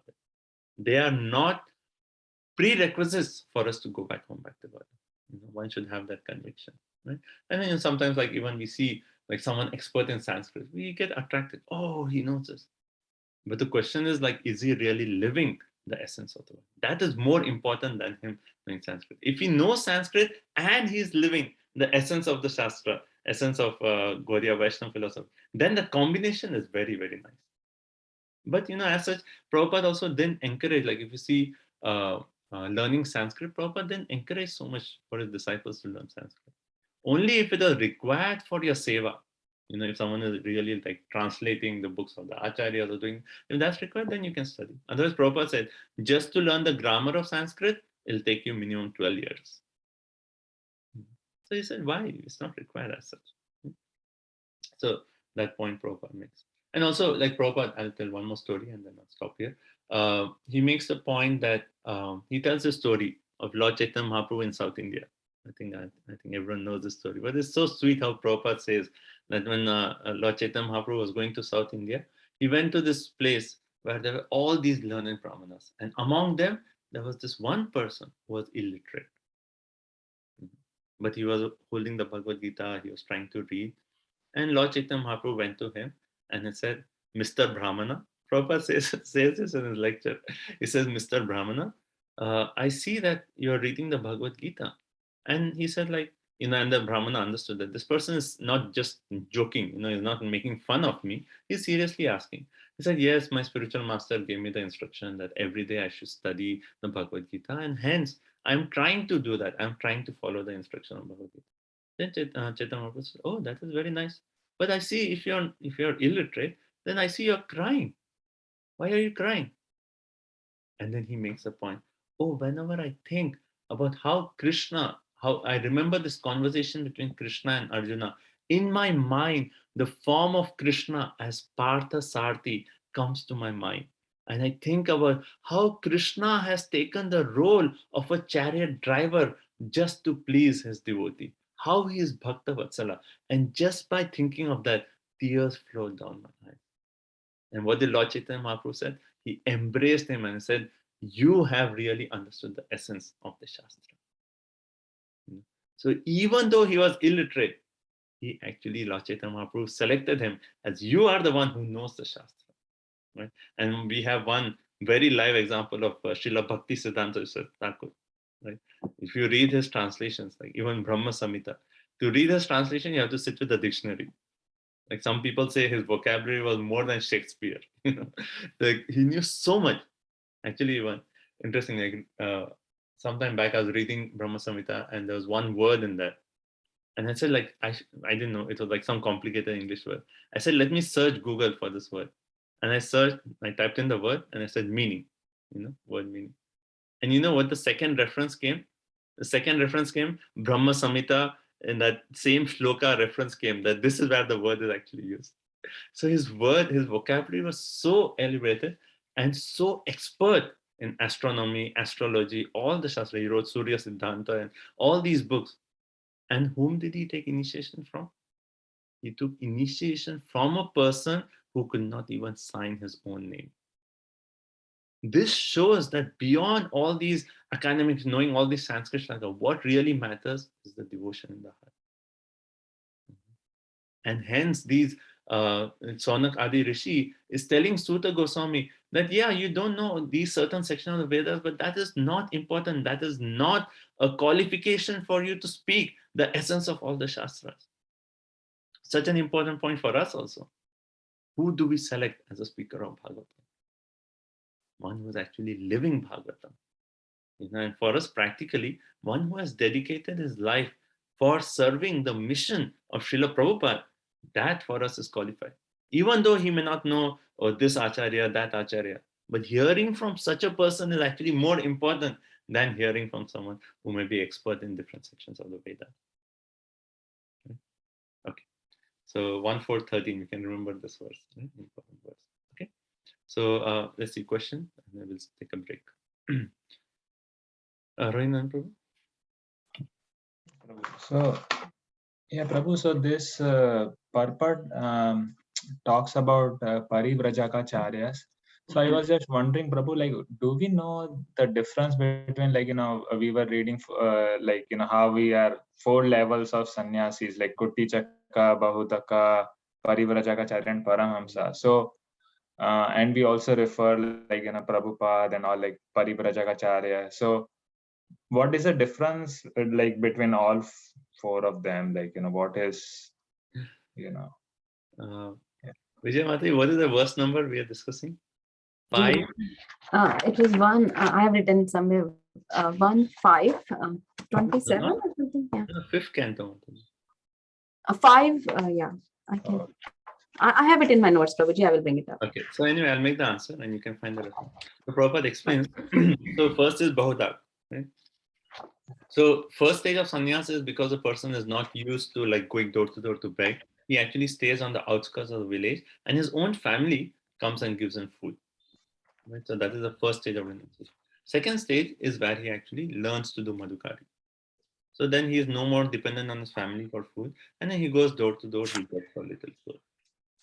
Third stage, Parivrajacharya, is where he actually starts traveling around the world and preaching the message of Krishna consciousness. And Paramahamsa is actually one way Prabhupada explains in the purport, Matthew will give the reference, is that in Paramahamsa stage, that person has done with all his preaching activities, then he actually just sits in one place and then he actually chants Hare Krishna.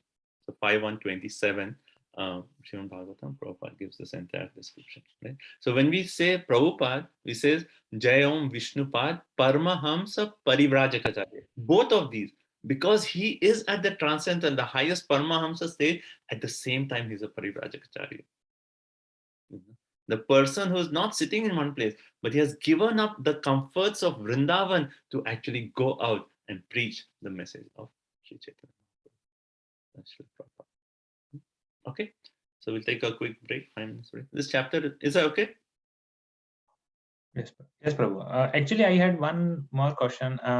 So, Prabhu, this Sutta Goswami, is this the like Sutta is this the name or is this the title? Because like this reminds me of like when we used to watch this serial Mahabharat serial, and they Karan was always called like Sutputra. So is this Sutta is different than?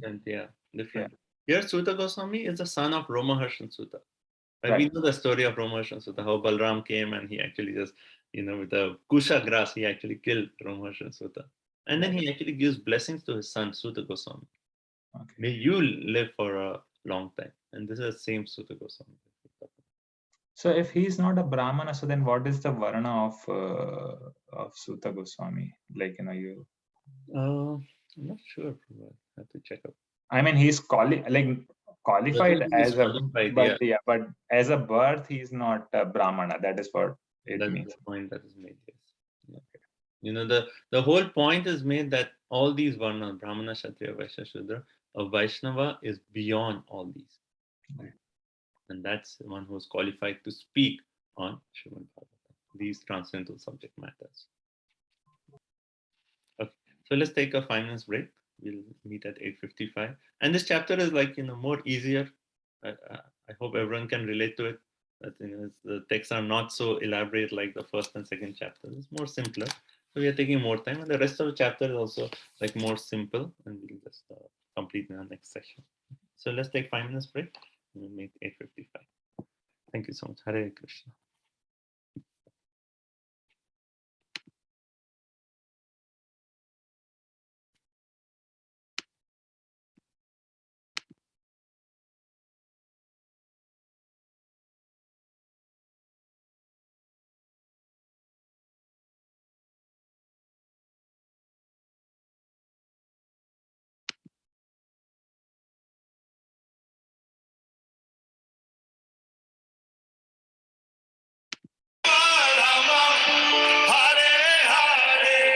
Everybody, please chant.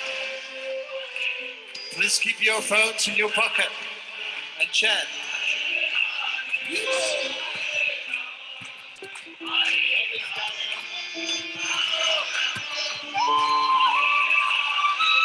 Hare Krishna, Hare Krishna, Krishna Krishna, Hare Hare, Hare Rama, Hare Rama, Rama Rama, Hare Hare.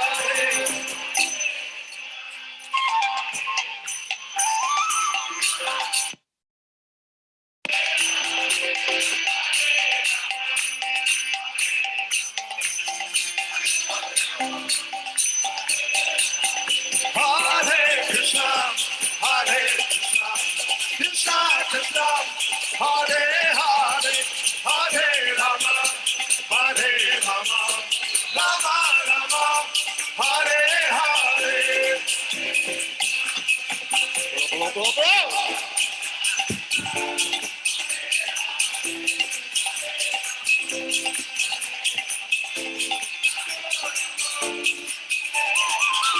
Hare Krishna, Hare Krishna, Krishna Krishna, Hare Hare, Hare Rama, Hare Rama, Rama Rama, Hare Hare.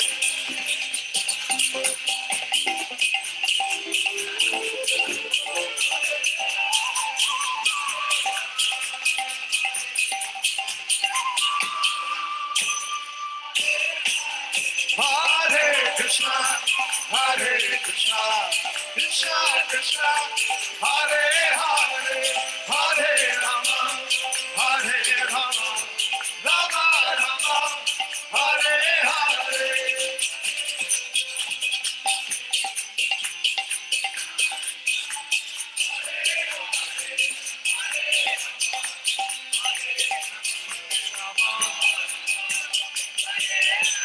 Hare Krishna, Hare Krishna, Krishna Krishna, Hare Hare, Hare Rama, Hare Rama, Rama Rama, Hare Hare.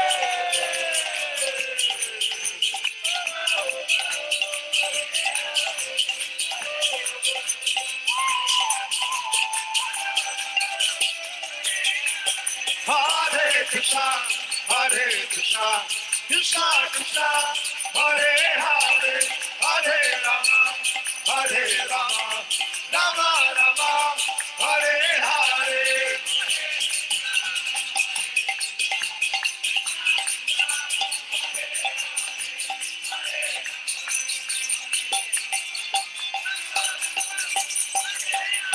Hare Krishna, Hare Krishna, Krishna Krishna, Hare Hare, Hare Rama, Hare Rama, Rama Rama, Hare Hare.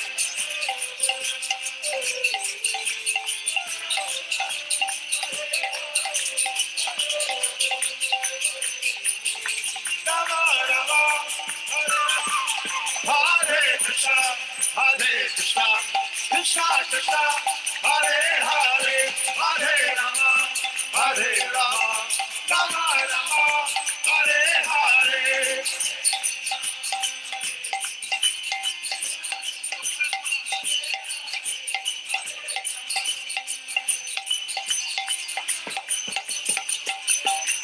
Hare Krishna, Hare Krishna, Krishna Krishna, Hare Hare, Hare Rama, Hare Rama, Rama Rama, Hare Hare.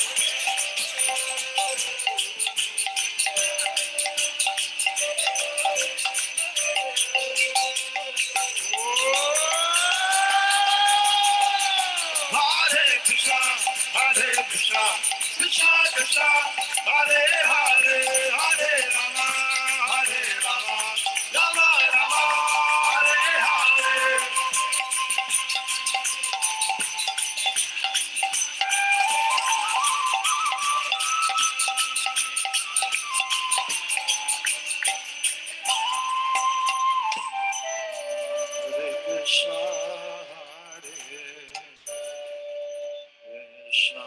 Hare Krishna, Hare Krishna, Krishna Krishna, Hare Hare, Hare Rama, Hare Rama.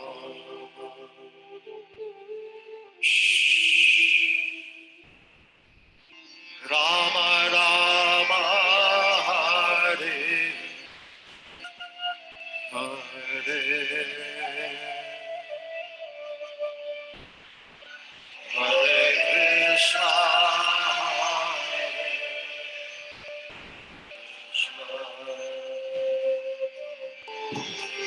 Krishna Krishna, Hare Hare, Hare Rama, Hare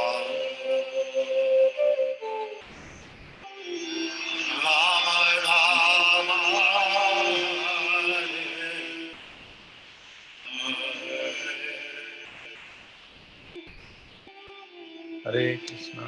Hare Krishna. Okay, Hare Krishna, everyone. Please join back.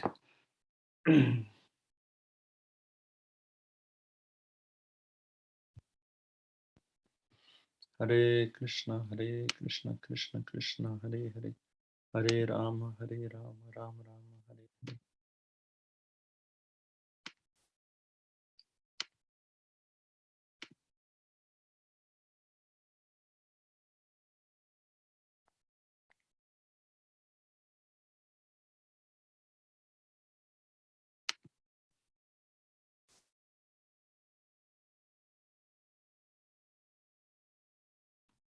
Okay, so Hare Krishna, everyone. So let's resume.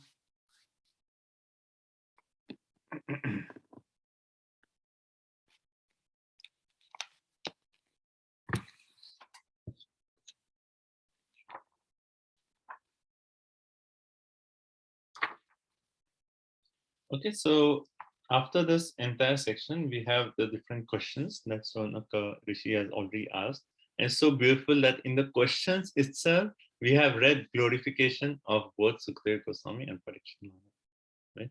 So what does this actually tell us? That even the person who's actually making questions or putting forward the question, he knows the glories of the speaker, and based on that, he's actually making further questions. Right? So now we'll go to the second section of this. So up to this, the first section we have covered, which is the excellence of the speaker and the hearer of the Srimad Bhagavatam. Right, so we covered that section. Now, second section is basically going to come to the point that why Narad Muni actually appeared in front of Vyasadeva. Right, so Suta Goswami is going to answer the questions very briefly, and he'll come to the point of how Narad Muni appeared, and then the chapter ends. So this is a relatively simpler chapter. Okay, so let's move on. So text 14 starts with Suta Uvacha. So now Suta Goswami is going to start giving the answers. Okay, Sanskrit. Suta uvacha dvapare samanuprapte tritiye yuga paryaye jata parasharar yogi vasavyam kalaya hare. Okay, so when did this conversation take place? Like the question, which place did it take place? So in response to that, Suta Goswami is starting off by giving answer. Now, where someone can read the translation. Who's next on the list?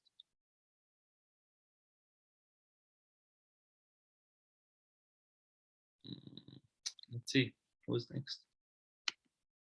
I think Varsha Mataji. Oh, she's doing seva. Venkat Prabhu. And then Vijay Mataji. Hare Krishna. 14 translation. Suta Goswami said, when the second millennium overlapped, the third, the great sage Vasudeva was born to Parasara in the womb of Satyavati, the daughter of Vasu. Hare Krishna. Thank you. So now he's starting off by giving a reference to the birth of Vyasadeva. Right? So when who were the parents of Vyasadeva? Satyavati and Parasar Muni. Like we know this story, right? Parasar Muni came, and then he saw Satyavati, he was attracted to her, and then they were on a boat. And then he actually asked Satyavati, "Oh, please, you take me across on the boat." And then when they were on the boat, in between the boat ride, then there are different descriptions, but they describe that Parasar Muni created an island right there in the water, and then in that they actually united. And he said, like, even after union, you'll still be actually pure. And then through that union, Vyasadeva was born. But when was he born? When the second millennium overlapped the third, right? So, can you see my screen? No, you cannot. Let's see. We can see Prabhuji. You can? No, it says started sharing, but we don't see.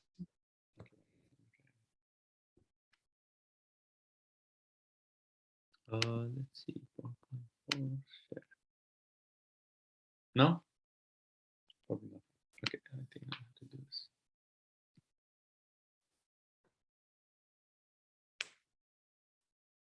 White screen, Prabhu. Okay, 1 minute. Oh, that's strange.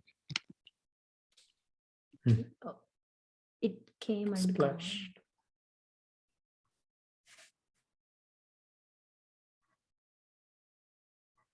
Okay. Anyway, let me do one thing.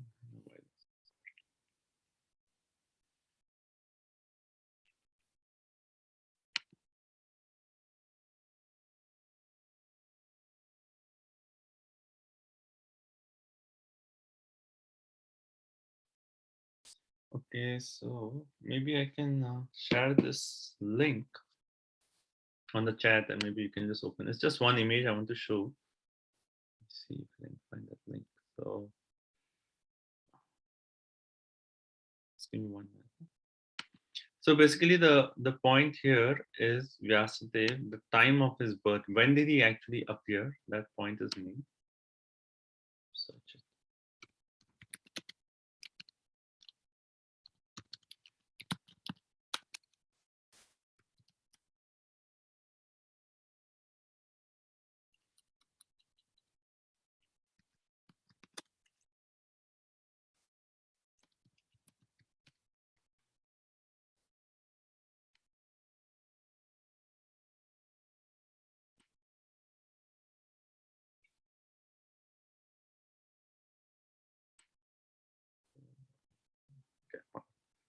So I'll just post the link on the chat. You can just open it.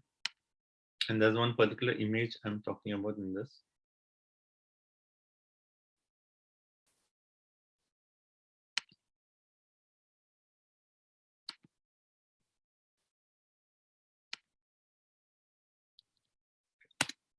Can you all open that link? Yeah. So in that link, if you scroll down that web page, anyway, it's a nice article. It talks of the different ages and Prabhupada's reference. But if you scroll down, there's an image which says Life of Brahma. Can you see that image? Everyone, yes? Where there's a scale. Yes. Yeah? Yes. So basically, we just quickly reference down the scale. And what is this verse saying? So this entire life of Brahma is 311 trillion years, right? So if you take the entire life of Brahma and you take 1 day of Brahma, like it's like every period is actually expanded one after another. 1 day of Brahma has 14 manus, and each manu is actually, if you take each manvantara, it consists of 71 Divya Yugas. I'm going to the 3rd level. And each Divya Yuga you actually take, there are 4 cycles of Satya Yuga, Treta Yuga, Dwapar Yuga, and Kali Yuga. Right? Now, in this, okay, so in this, actually, if you see in the last line, you see between the yugas, there is like an overlap, something called sandhyas. You see that? Yes, someone can confirm. Are you seeing that? Yes. Yeah, okay, yeah, okay. So in that sandhya, you see like there's an overlap between the yugas. So in that overlap between, like, what does this verse say? When the 2nd millennium overlapped the 3rd one. So when Treta Yuga overlapped Dwapar Yuga, in that sandhya is during the time when Vyasadeva was actually born. So Prabhupada in the purport makes this point that how we are right now in an interesting calculation. You can read this web page, it's very nice. It talks about like where we are in the day of Brahma. So Brahma has now, he has finished 50 years of his life. So if someone asks what is the age of Brahma, we know exactly what is the age of Brahma. So 50 years of his life is over. We are now in the 51st year. Now in the 51st year, 1 day of Brahma has 1000 Divya Yugas, 1000 cycle of 4 yugas. We have completed 27 of those Divya Yugas. Now we are in the 28th Divya Yuga. Now in this Divya Yuga, we have actually completed 6 of those Manvantara, right? So now we are in the 7th Manvantara. I hope you are following. It's a little bit, okay, should we go back and start again? Yeah, okay. So, One more time. huh? It's okay? One more time, Prabhuji. Okay, so 100 years of Brahma is his lifetime, right? So each year, again, 12 months, 30 days. right? Each year is 12 months. Now, one day consists of, one day of Brahma consists of 1,000 Divya Yugas. One Divya Yuga means Satya Yuga, Dwapar Yuga, Treta Yuga, Kali Yuga. 4 cycles together. Right? So 1,000. So Brahma has completed 50 years. Now we are in the 51st year. Now in the 51st year, we are in the first day of the 51st year. And it is known as Varaha Kalpa. And in this first day, we have covered, so in the entire day of Brahma, there are 14 Manvantaras. We have completed 6 of those Manvantaras. So it's almost like afternoon time for Brahma. It's like it's midday, right? So we are now in the 7th Manvantara. And in the 7th Manvantara, we are now in the 7th. So in the 7th, so in each Manvantara, there are 71 Divya Yugas, right? So now we have completed 27 of those Divya Yugas. We are in the 28th Divya Yuga. So if you calculate, and the website nicely gives, if you calculate, we have completed 453 Divya Yugas in this day of Brahma, out of 1,000. So almost in the midday, almost like close to 500. But it is said in this Divya Yuga is when Lord Krishna appears as the original Supreme Personality of God, as the Avatari. Right? And in that same age, Chaitanya Mahaprabhu comes. And hence it is in this age that it is Satya Yuga, then it is Treta Yuga, Dwapar Yuga, and Kali Yuga. The yugas get actually switched. Right? So that is so it actually gets switched. So you have Satya, you have Treta, you have Dwapar and Kali. So when the Treta Yuga overlap with Dwapar Yuga, in that overlap, the period is called Sandhya, is when Vyasadeva was actually born. Okay, so that's it. So let's go ahead. Text 15. Sakadachit sarasvatya upasprishya jalam shuchihi vivikta eka asina udite ravimandale. Okay, translation. Once upon a time, he, Vyasadeva, as the sun rose, took his morning ablution in the waters of the Saraswati and sat alone to concentrate. Okay, so which place, he asked a question, right? Which place does this compile? So here it is at Samya Prasha in Badrikashram, on the banks of the river Saraswati, is where Vyasadeva was residing. Okay. 16.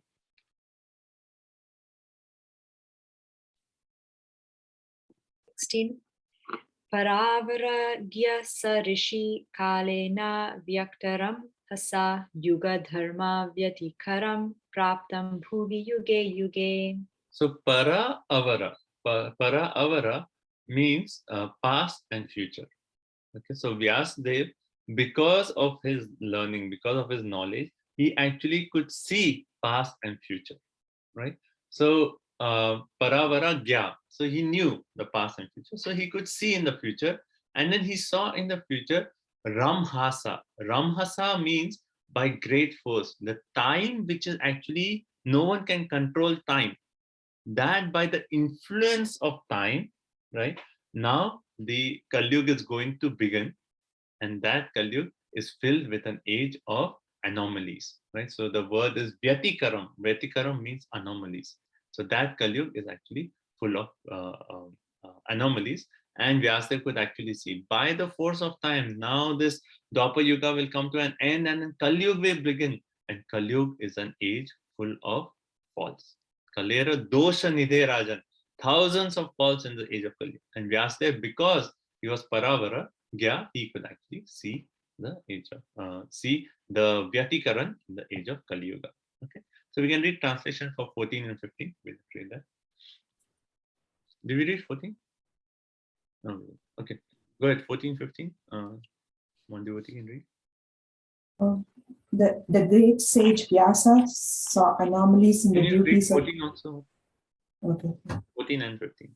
We read 14. Oh, we read yes, 14. Okay, yeah. 15. Go ahead. The great sage Vyasadeva saw anomalies in the duties of the millennium. This happens on the earth in different ages due to the unseen force of time. Yeah, unseen forces and course of time. So it is like the word Ramhasa. Ramhasa means it is, you cannot control. Just as the time is progressing, the age is going to move on from Satya Yuga to the Dwapar Yuga to Treta Yuga to Kali Yuga. And now Kali Yuga is actually going to come, right? Okay, text 1780.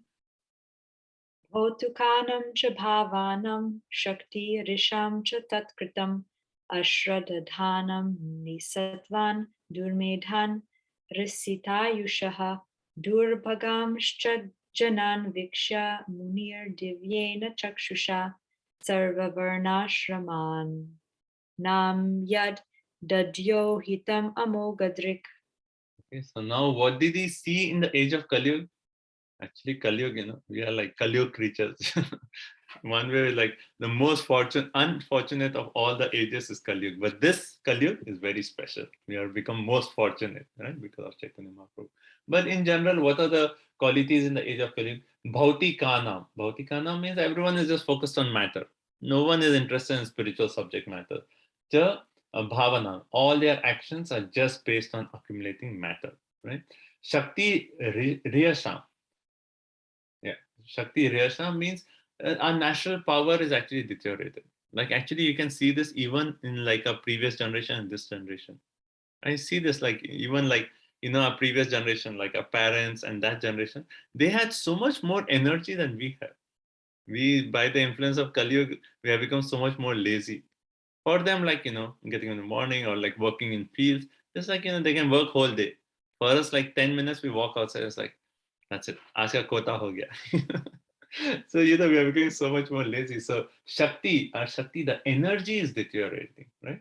And then Ashradhananam, we have become faithless. In general, this is a quality of age of Kali Yuga. People are faithless. They have no faith in God, right? Then this point is very important. We will discuss this. Ni Satwan. Ni Satwan means impatient due to want of goodness. Right? And this is actually so true. I was thinking of this point. It's so true for each one of us. If you just see people around, whether it's in material or in spiritual, we have become impatient. Why? Because of the influence of the mode of passion and ignorance. There is so much influence on the mode of passion and ignorance that we become impatient. Like even happiness, we want immediately. I ordered on Amazon, I want 2-hour delivery. Naito, I'm not happy. Everything we want like right now. Abhi chahiye mujhe, right now. We have become so impatient. So materially, immediate sense gratification. If we don't get it, frustration. It's the nature of Kali Yuga, right? And because we have that influence, when we practice our spiritual life, we carry that onto our spiritual life. And even spiritual life, often people ask, oh, how can I actually overcome anger? I get angry a lot. You say, okay, you take up the process of sadhana bhakti. They say, oh, that is too long. I want right now. I want the solution. Next minute, I'll be free from anger. Even in spiritual life, we want, oh, I want ananda. I want the highest bliss. But when do I want? Right now. That's why Rupa Goswami makes the point. Nishayat dhairyat. Right? Utsaha nishayat dhairyat. We need to have patience. This Kali Yuga is full of tamo and rajogun. We need to cultivate that sattva. And that patience is a quality of sattva. So even in spiritual life, we need to have that patience. And as we are, our lifestyle, we are becoming more and more purified. We are elevating from the mode of tada rajastamo bhava. We are going above that mode of raja and tama. As we are coming to goodness, then we'll actually be like, yes, I'm practicing spiritual life. So result Krishna will give when he wants to give. We become more patient. We just do our duty. We are serious. We continue our sadhana. And result Krishna will give. But it's important to remember how we actually have become impatient because of the influence of the age of Kali. Right? Okay. Then Durmedam, dull with it. Rishata, Ayuhu, our age is lifetime. Lifetime is reduced 60, 70, 80 years. 70 is like, okay, good lifetime. 80 means, wow, very nice. Then Durbhagam, unlucky. It's similar to that. Prayana alpasya sabhe kalo asmin yuge jana manda sumanda manta manda bhagya upadrita. So there it was Shaunak Rishi who actually saw the symptoms, and now it is this kind. Suta Goswami is saying Vyasadeva was seeing similar symptoms. Okay, translation.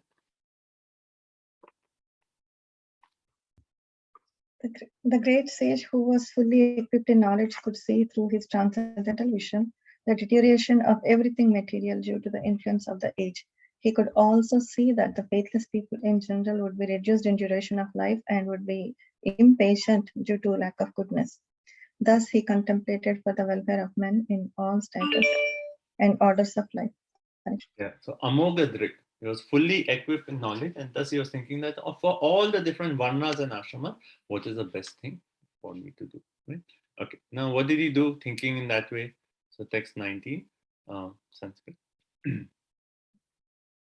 Chaturhotram karma shudham prajanam viksha vaidikam vyadadhad yagya santatyai vedamekam chaturvidham. So Vyasadeva was thinking, people of Kali Yuga, they are like the worst of all ages. No energy, short lifetime, no intelligence. They're like so degraded. So what can I do for their benefit? Well, I don't think they're qualified for a karma yoga. They're not qualified for a jnana yoga.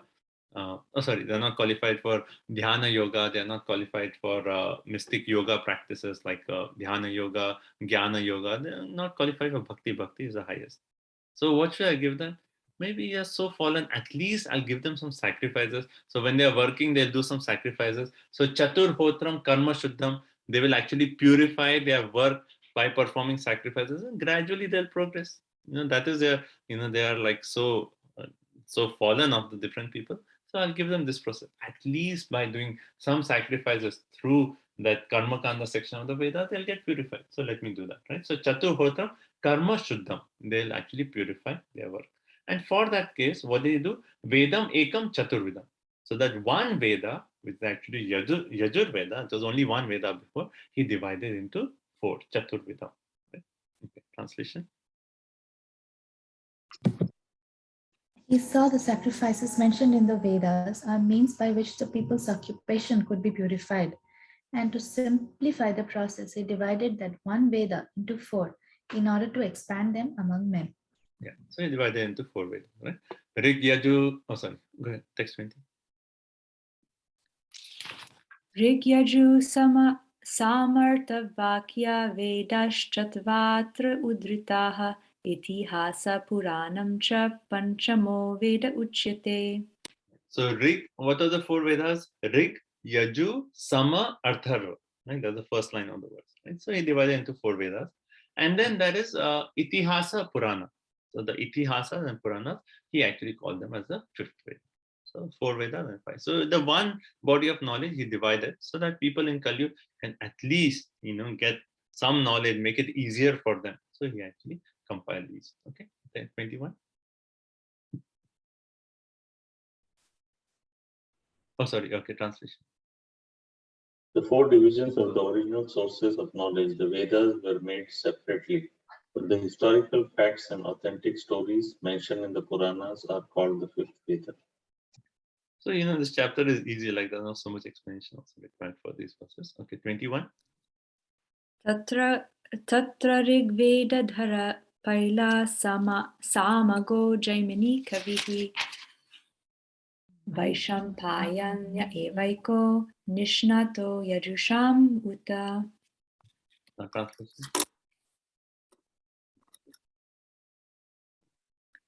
After the Vedas were divided into 4 divisions, Paila Rishi became the professor of Rigveda, Jaimini the professor of the Samaveda, and the Vaishampayana alone became glorified by the Yajurveda. Okay, so he divided into 4 and he assigned sages and said, you actually take this Veda and you become the professor, you expand on it and you actually teach it to your disciples. Right? So he did perfect. It sounds like that is the way you should actually do the task. Take the Vedas, divide it, make it in nice sections, assign someone, you study, you expand. So he did everything. Okay, 22. Atharvangirasam asit sumantur darurno munihi itihasa purananam pitta me romaharshanaha. Translation.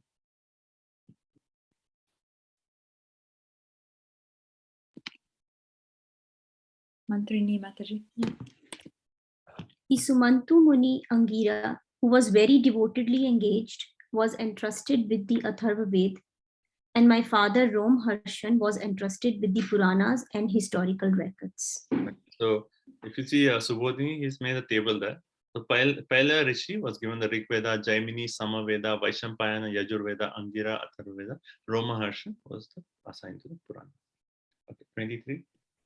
Ta ete rishayo vedam swam sambhyasyan anekada Shishyai Parishishyai Chishyai Vedaste Shakino Bhavan. Right? Shishya, Prashishya. So the professors, they took the knowledge, they were the disciples and then grand disciples. And that way they transmitted it. Translation. All these learned scholars, in their turn, rendered their entrusted Vedas unto their many disciples, grand disciples, and great grand disciples. And thus, the respective branches of the followers of the Vedas came into being. Prabhupada in his purport makes a point. There are no branches of knowledge, either mundane or transcendental, that do not belong to the Vedas. So no one can say, oh, I created new knowledge. No, everything is there from the Vedas. You're just taking the remnants of the Vedas and saying, oh, this is mine. I have discovered this. I have made this. I should get credit. But it's all in the Vedas. Like last sentence of purport was, no one therefore can claim independent knowledge beyond the Vedas. There's nothing beyond the Vedas. Everything is there in the Vedas. Right? Okay. 24. Taeva Veda Durmedhair Dharayante Purusharyata Evam Chakara Bhagavan Vyasa Kripana Vatsalaha. Translation.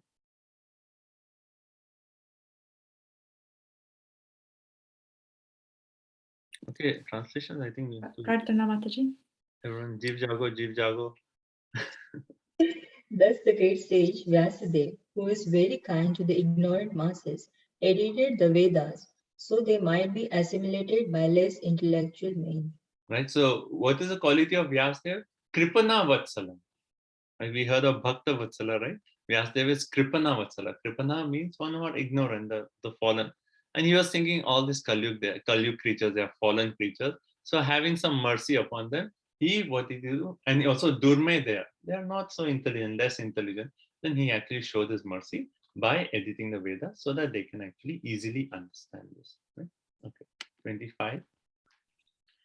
Stri Shudra Dvija Bandhunam Trayina Shruti Gochara Karma Shreyasi Mudhanam Shreya Evam Bhaved Iha Iti Bharatam Akyanam Kripaya Munina Kritam. Right. So after doing all this, so 4 Vedas, Puranas, Itihasas, then he said, these people are so fallen. What about the Shudras, the women class, the Dvija Bandhu? Dvija Bandhu means what? Dvija means what? Twice born. Twice born is first birth is Garbhodam Sanskar. Second birth is initiation. Right? That is a twice born. But Dvija Bandhu is one who has actually not gone through the process. He's just a friend. He's so-called Dvija. Right? So those are fallen, such fallen creatures. So what about them? He actually said out of his kripaya, out of his great mercy, he actually compiled Bharatam. What is Bharatam? The great Mahabharata. And Vyasadeva is actually, like Prabhupada makes a point in purport, it is a collaborative effort between Vyasadeva and Krishna himself that Mahabharata was written, and in between Mahabharata, Bhagavad Gita is there. So it is so expertise of Vyasadeva, because Mahabharata everyone likes, right? When they were on TV, there was this, they showed the telecast of Mahabharata. Everything, like at least in my experience, like shops used to close and Sunday 9 to 10 means Mahabharata. And everyone likes, excitement, and this Bhima is fighting with this, and Arjuna, his bow, and like so much excitement. And Draupadi Haran, everyone is like glued to the screen and everything. And once it comes to a climax, like so much excitement, and everyone is looking for that, right? And so much excitement. And finally it comes to a climax of like, oh yeah, now is the time. Then Dharma Kshetra, Kurukshetra, and it's like you're already glued to the movie. Now you cannot take back. And Krishna so expertly put the essence of all the Vedas right there in the Bhagavad Gita, which is in the section of Mahabharata. So Vyasadeva, so Prabhupada makes a point. There's a collaborative effort of Vyasadeva and Krishna, where Krishna actually brought the Bhagavad Gita there in the story of Mahabharata. Right? So then Vyasadeva compiled Mahabharata for the benefit of all the people of Kali Yuga. Okay, 26. Translation? No translation. Who's next? Me. Out of compassion, the great sage thought it wise that it would that this would enable men to achieve the ultimate goal of life. Thus, he compiled the great historical narration called the Mahabharata for women, laborers, and friends of the twice-born. Text 26. Evam pravrittasya sada bhutanam shreyasi dvijaha sarvatmakena piyada na tushyad dridayam tataha. So na atushyat. Okay, so in Bhagavad Gita we know the word, right? Tushyanti cha ramanti cha. Right, in the 10th chapter, Tushyanti means one feels satisfaction, one feels happiness. Right? By discussing Harikatha, one feels happiness. But here, na or atushyata, he actually did not become satisfied. He was thinking only Shreya, for the benefit of all people. Naturally, if you're doing a task that is selfless, selflessly you're trying to do something for the benefit, naturally you feel happy. This is an experience that even we can see. You do some service selflessly, you feel happy. Vyasadeva was thinking, I did this for the benefit of all the people. I have considered everything. Still, I am not feeling satisfaction. Right? So, translation.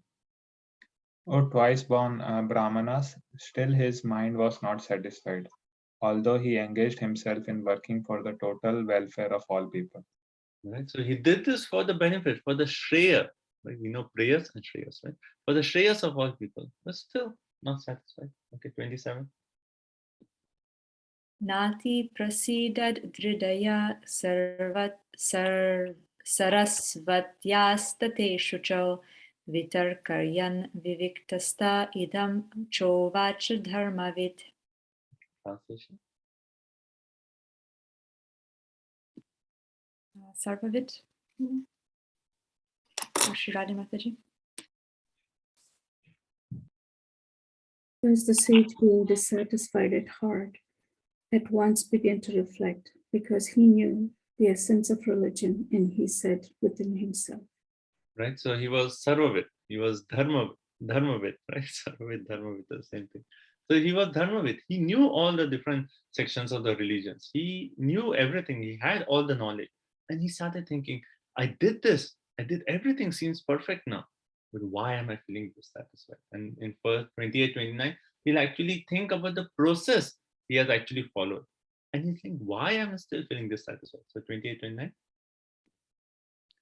Dritavratena hi maya chandam si kuruvo nayaha manita nirvyalikena grihitam chanushashanam bharata vyapadeshena yamnayartascha pradarshitaha drishyate yata dharmadi stri shudradi bir apyuta. Right? So Drita Vratena, he actually did this how? With strong determination. He was determined to do benefit for everyone. So there was no lack of determination on his part, right? Drita Vratena Himaya. Then Chandamsi Guru, by worshipping the Veda, the Vedic hymns, Guravo, he actually worshipped the spiritual master before he did that. So there wasn't any lack in that aspect. And then Agnaya, he worshipped the sacrificial fire. So he did everything perfect, And then Nirvyalikena, without any pretense. There was no selfish interest there. He just did it for the benefit of people. And Anu Shashanam, he followed the discipline succession. So everything he has done perfect. But why is he still feeling dissatisfied? Right? He thought about all kinds of people. He thought about the Dvija Bandhus. He thought about the Shudras. He thought of all the people. Everything is all perfect.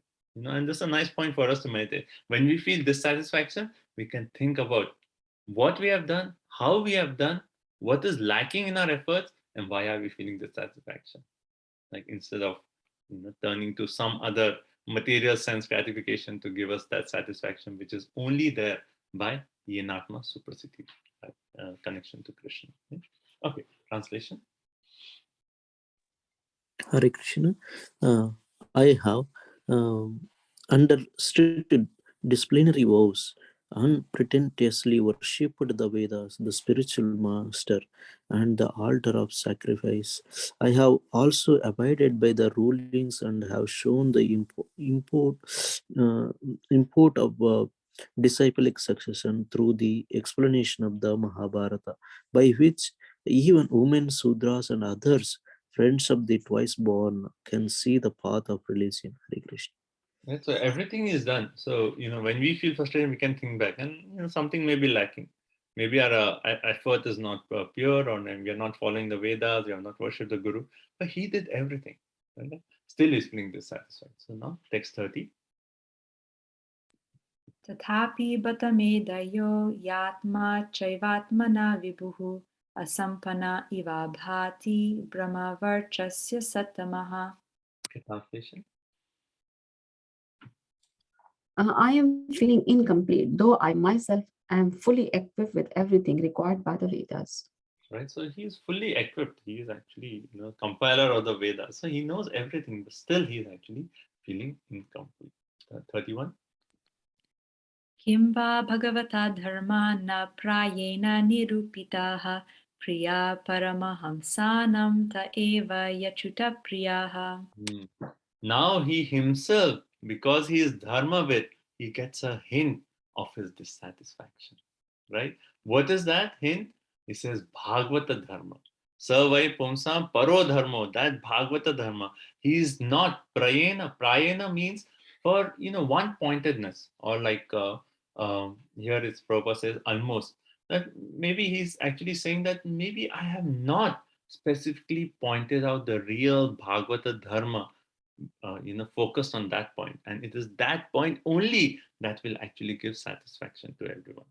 So that part is lacking in my effort. I have not given that one scripture that is only focused on pure devotional service, only focused on dharma projita kaitatra, rejecting all other religions, establishing the path of devotion to Krishna.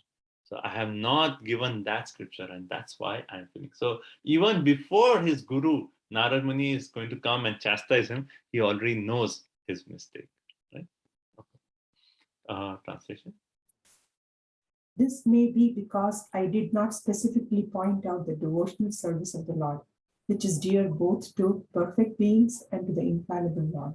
Right? Paramahamsanam. So perfect beings, they just love the Srimad Bhagavatam. And even the Lord Krishna loves Srimad Bhagavatam, because all glories about his own devotees. So this scripture, which are actually glorifying devotees and the Lord, which is dear to both the devotees and the Lord, which focuses only exclusively on devotional service, that is the book I have not written. And hence I am feeling dissatisfied. So he has a hint about this, right? He is like internally speaking this, and he's thinking that this is the reason. And then what happens? Okay. 32.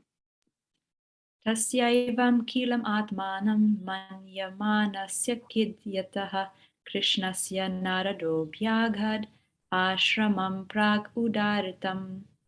Okay, translation. As mentioned before, Narada reached the cottage of Krishna Dvaipayana Vyasa on the banks of Saraswati, just as Vyasadeva was regretting his defects. Right. So where was the ashram of Vyasadeva? On the banks of Saraswati. That's already been mentioned before. Then who came there? Narad Muni. Narad Muni personally came there, who is the spiritual master of Vyasadeva. So this chapter is titled Appearance of Narada, and here Narad Muni has appeared. Right. Prabhupada in the purport makes the point about a vacuum. The vacuum in the heart, like His Holiness Satchidananda Swami Maharaj says that in each one of our heart, there is a Krishna-shaped vacuum. And that vacuum can be filled only by our connection with Krishna. So Prabhupada talks about that vacuum. Even we get so much knowledge. You may have knowledge of all the Vedas and everything, but unless there is a devotional service to Krishna, that pure, unmotivated devotional service, that vacuum in the heart will not be filled. So Chakravarti Pad makes this point that, in this purport, he says that, for Vyasadeva, he's actually an incarnation of his Saktavesh incarnation of the Lord. So for him to actually, lacking that complete knowledge and being dissatisfied is actually impossible. It's just Krishna has arranged it in such a way so that the glory of Srimad Bhagavatam as the essence of all the scripture is actually brought about. Otherwise, there is no chance for Vyasadeva to actually feel that vacuum. And last verse. Tam abhigyaya sahasa pratyutyagatam munihi pujayam asa vidyavan naradam surapujitam. Pujayam. So as soon as Narad Muni came, what did he do? He worshipped Narad Muni. As what? Vidhi. Vidhi means the one who is actually Brahmaji, as the creator of the universe. So he gave the same respect to Narad Muni as one would give to Brahmaji himself. Right? And Prabhupada makes the point. Similarly, we should give respect to all the teachers in the disciplic succession as we would give to the original spiritual master, to Krishna, to Brahmaji, and so on. We should give the same respect to even our spiritual masters because they are in the line coming down from Krishna himself. Okay, so that's this chapter. So compared to 1, 2, and 3, this is like simpler, but very many nice points we have discussed today. So it's more of we have talked more of application rather than just going through the verses. Translation. Oh, translation, yes. At the auspicious arrival of Sri Narada, Sri Vyasadeva got up respectfully and worshipped him, giving him venerations equal to that given to Brahmaji, the creator. Now the spiritual master has arrived, and what is the duty of the spiritual master? To find fault and chastise the disciple. And next chapter we'll read how Vyasadeva, also how Narad Muni, he speaks such strong words to Vyasadeva. And that shows that when a disciple is chastised by the spiritual master, it is actually the mercy of the spiritual master. It's the duty of the spiritual master to find faults in the disciple and chastise him so that the disciple can perfect his life and go become.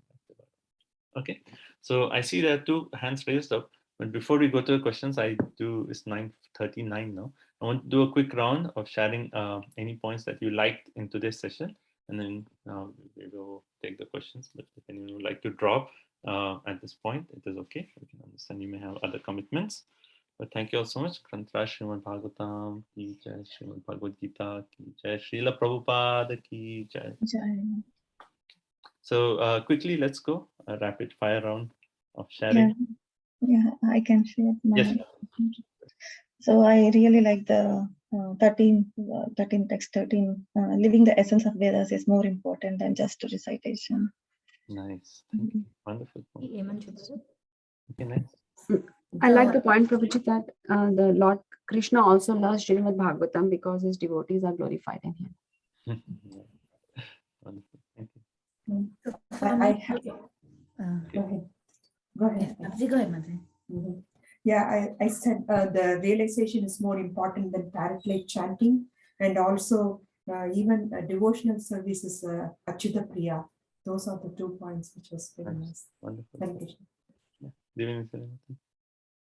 So I like the point with Vyasadeva has been considered as Kripana Vatsala. He is for us. He is for me. He has written this book. I'm so glad. Thank you. Thank you. Thank you. I like the point where it says the whole point of studying the Shastras to develop a mood of humility and should inspire us to do service. It shouldn't be that we become proud. It's about developing humility and doing service. Now we are studying Srimad Bhagavatam, so we should be inspired to do more and more seva in a humble mood. Right? That's the whole point of Bhagavatam. Right? Mantri Mata, is that you raise your hand for a point or question? Yes, sir. I just want to share how sage must be recognized by hearing and not seeing. Yes, thank you. Wonderful points. Okay, next. Hare Krishna Prabhu, I like the very first translation and purport that Prabhupada gave, how we need to have that realization and what is the qualification of sharing the realizations. 6 points of personal realization. Realization. Certainly be on your exam, so we all can remember. Thank you. Thank you. Thank you, Mati. Next.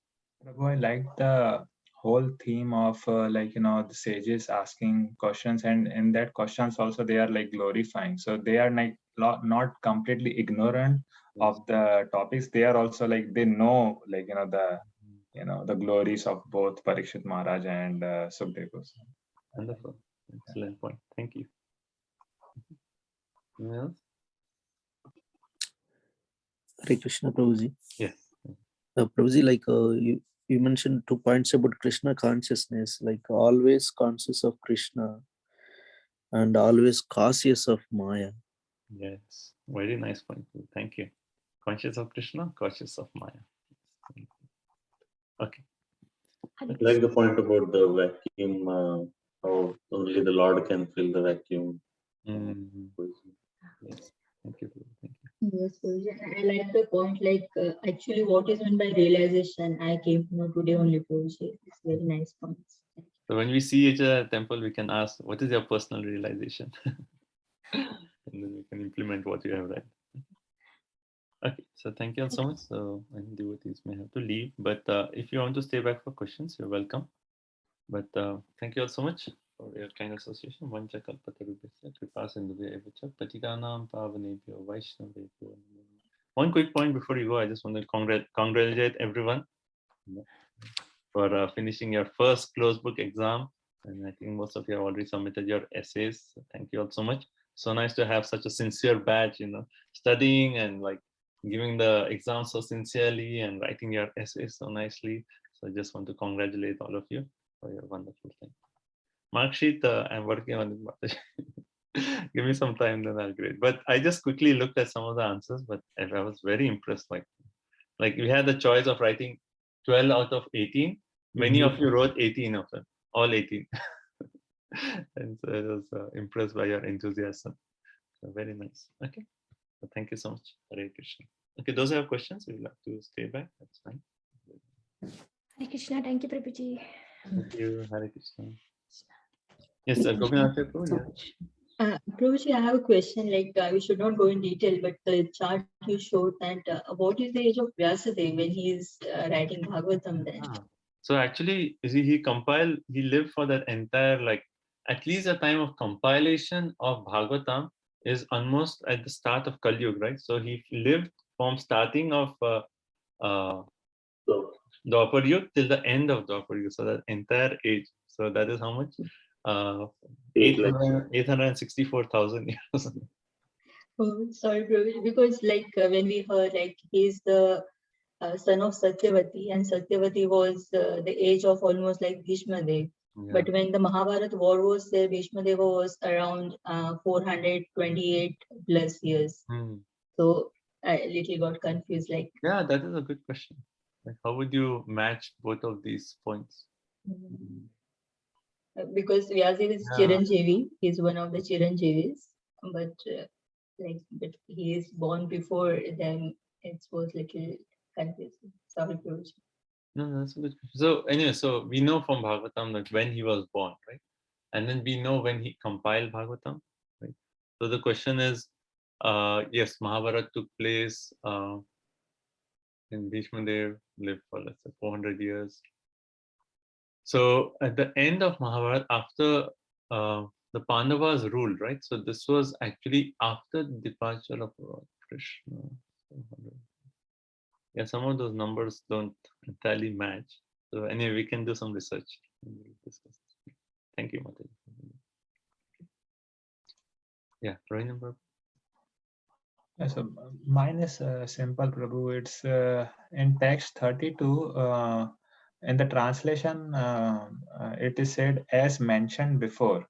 Yeah. So why it is said as mentioned before? Because Narad Muni has not been mentioned before at That's all. actually, I was thinking the same thing. So there it is referred to, as mentioned before, referring to how Vyasadeva was on the banks of Saraswati. Not about Narad's appearance mentioned before. Because we already read that how Vyasadeva was on the banks of Saraswati. So as mentioned, Vyasadeva was on the banks of Saraswati, there Narada came. And this Chakravarti Pad actually makes that point. He explains in relationship to this word that, as mentioned before, is referring to the place of Vyasadeva. Okay, anything else? So thank you all so much for joining. And then today evening, we have a nice festival. So please try to come early. You have to do more seva. Now you're studying Bhagavatam, more seva, right? So today we'll try to serve together to get the mercy of Srila Prabhupada, Goswami, Raghunath Das Goswami, and Nityananda. Okay. Thank you all so much. Hare Krishna. Granthar Srimad Bhagavatam. Hare Krishna. Dhanavad. Dhanavad. Hare Krishna. Thank you so much. Krishna, all devotees. Hare Krishna.